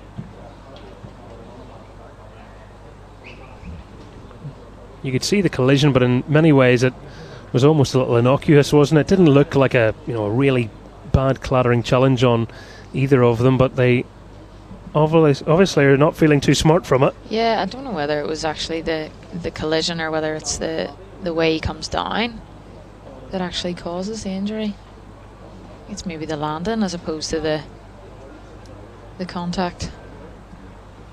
Well, both are on their feet anyway, which is a good indicator.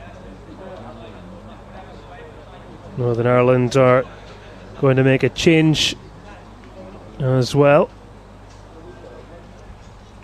as Williams is ready to be introduced. Actually also has represented England at youth level, Williams, but Charlton youngster in recent years has been wearing green.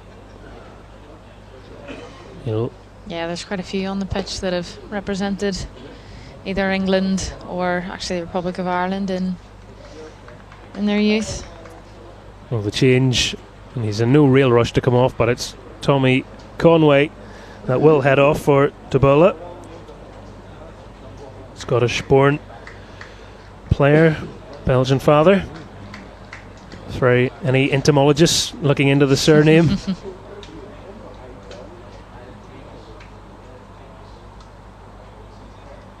Northern Ireland's change sees McCalmont head off after taking that little knock. I think that's just a precaution. He doesn't look too bad on the bench there. And the other change is Michael Clarke coming off as Rory Wilson heads onto the pitch. He got 2 goals in a 6-3 loss against West Ham at the weekend. A teammate of Omari Kellyman, who plays for Northern Ireland. The 16-year-old scored 49 goals last season at Rangers. Wow. So when I say he comes highly recommended, I mean it. Very good young player. I've seen him play over here a couple of times now. And, well, he's definitely caught the eye. It was an interesting handball. It almost looked deliberate, which I'm sure it wasn't, but it certainly had to be a free kick. Swolled Johnson a bit short there with a pass. That's eventually going to make its way over the line. I think one of the photographers down there was glad that McCausland does have a handbrake that he can hit, because he was going at some pace towards him over in that corner. And, well, the concern for Scotland here is Montgomery, who had picked himself up, has sat himself back down again. And I don't think they're going to risk any injuries at this stage. They'll make the wise decision and just replace him, I would have thought, but it will concern them. And it might just be, isn't he, as you said, it could just be the way he planted himself after coming together with McCalmont moments ago.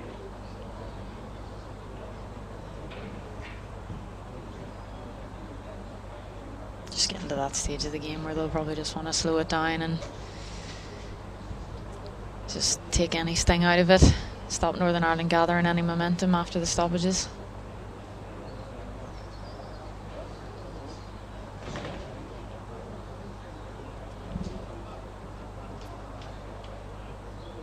Matthew Craig is ready, the twin brother of Michael, who's made away a few minutes ago. He's waiting to see if he's going to be required. He's been told to sit back down for the moment, and he's got the pink bib back on.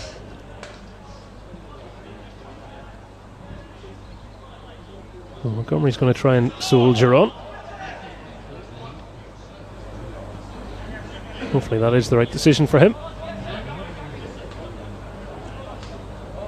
A couple of minutes left in a friendly.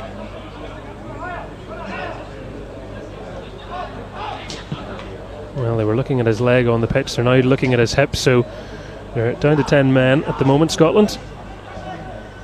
And a few of his teammates are looking around to say, are we making a decision? What are we doing here?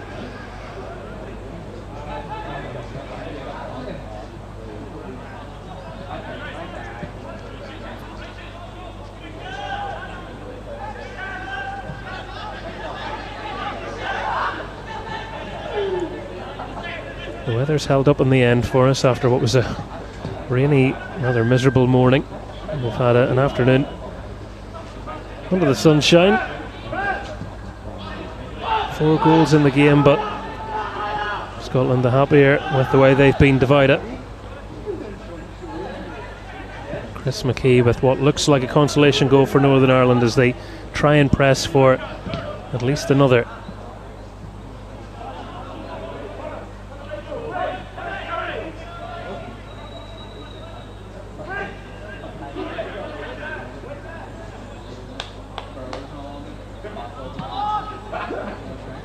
Looks like Scotland are just going to finish with 10 on the pitch.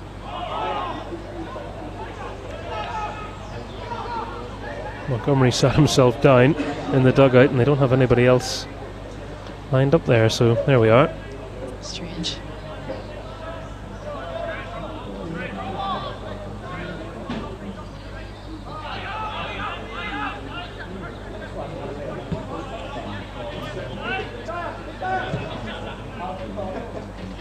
Smith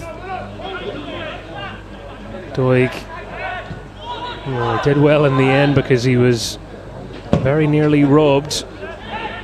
Chris McKee trying to dispossess him, but the pressure applied from the forward. Gets the ball back for Northern Ireland. These two teams will play each other again on Sunday in the second part of this double header, and that game happening in St Mirren. Scotland heading back later tonight. Northern Ireland won't waste too much time joining them.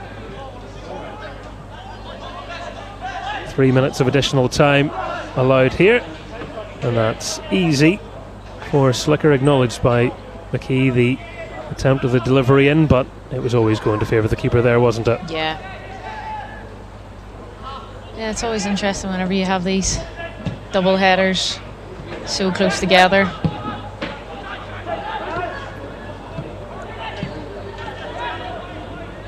Well, they did it last year. Northern Ireland 1-1, Scotland 1-1. So that will be, it goes without saying, what Northern Ireland hope happens come the end of the week. Have a look across the line there. Devlin was just waiting for the flag to come up, which probably would have done, but it's the keepers and Scotland happy to let the clock tick down with 2 minutes of stoppage time remaining. Yeah, and you wonder what John Schofield will be thinking after this one, whether maybe he already had two teams planned out in his head, what he would do first game and second game, and whether that's changed based on what he's seen today. I definitely think some of the substitutes that have come on have staked their claim for a starting position, Carl Johnson being one of them. Ross McCausland has had a great impact as well, and we've seen flashes of Terry Devlin, maybe not enough, but I'd maybe like to see him get his opportunity as well in the second game.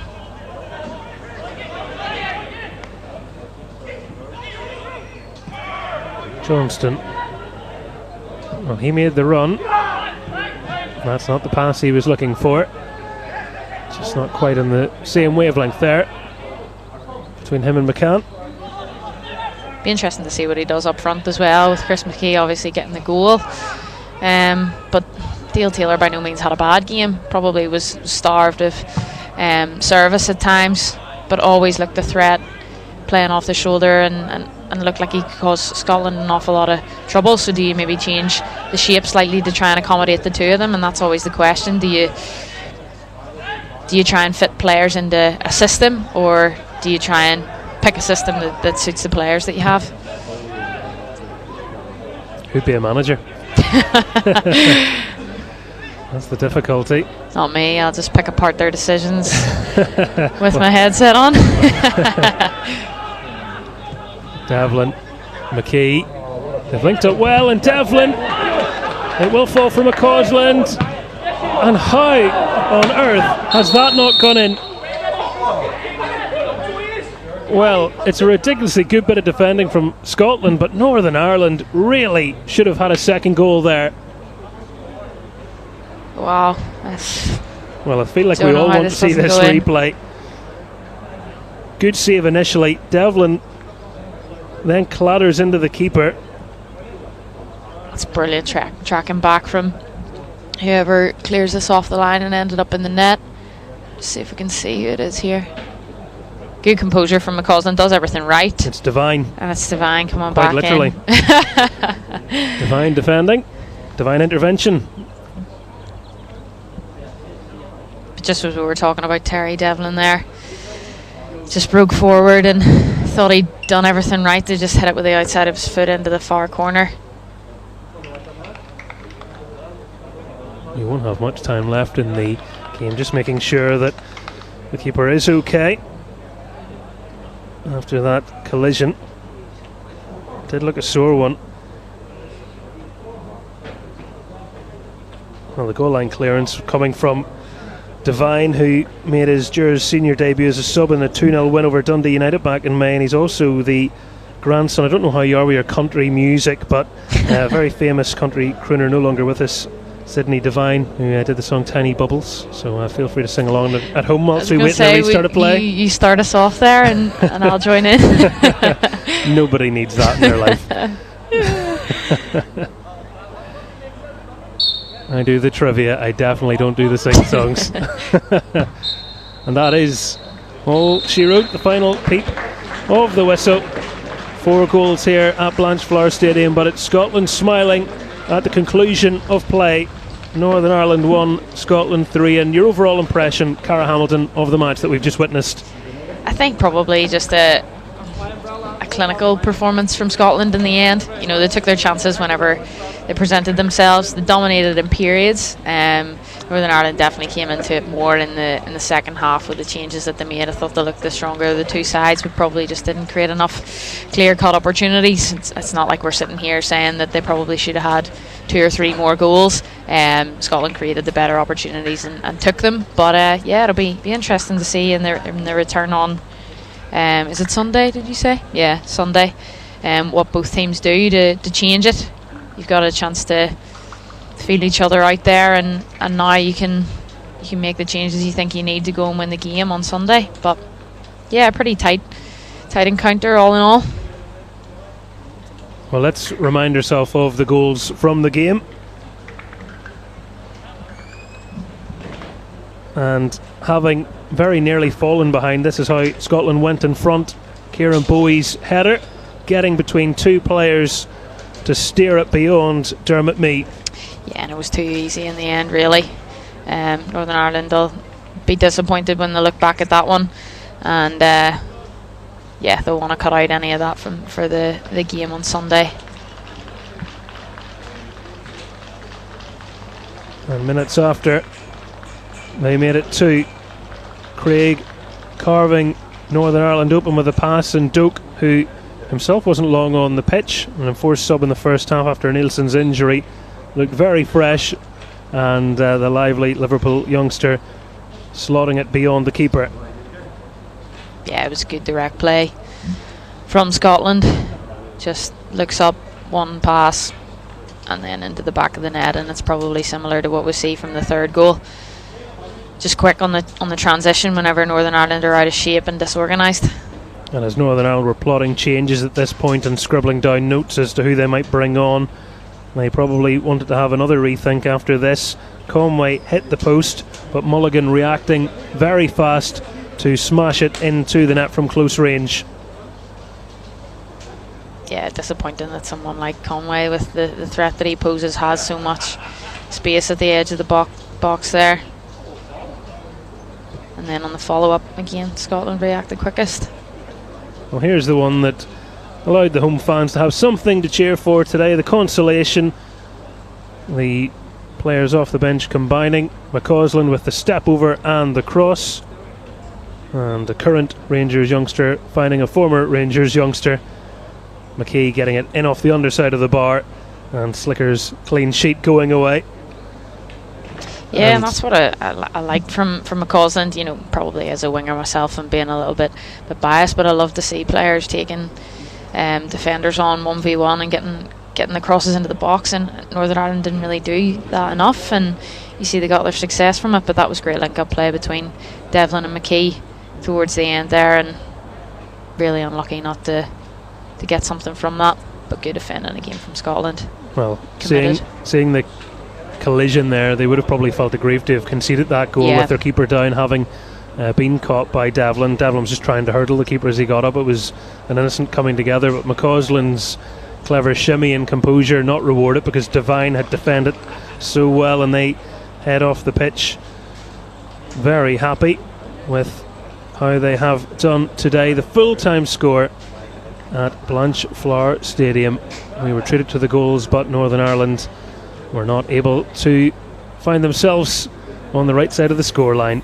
Northern Ireland 1, Scotland 3, and thank you very much for joining us, and I hope to see you back here again soon. Enjoy the rest of the weekend, and may your international results go in your favour.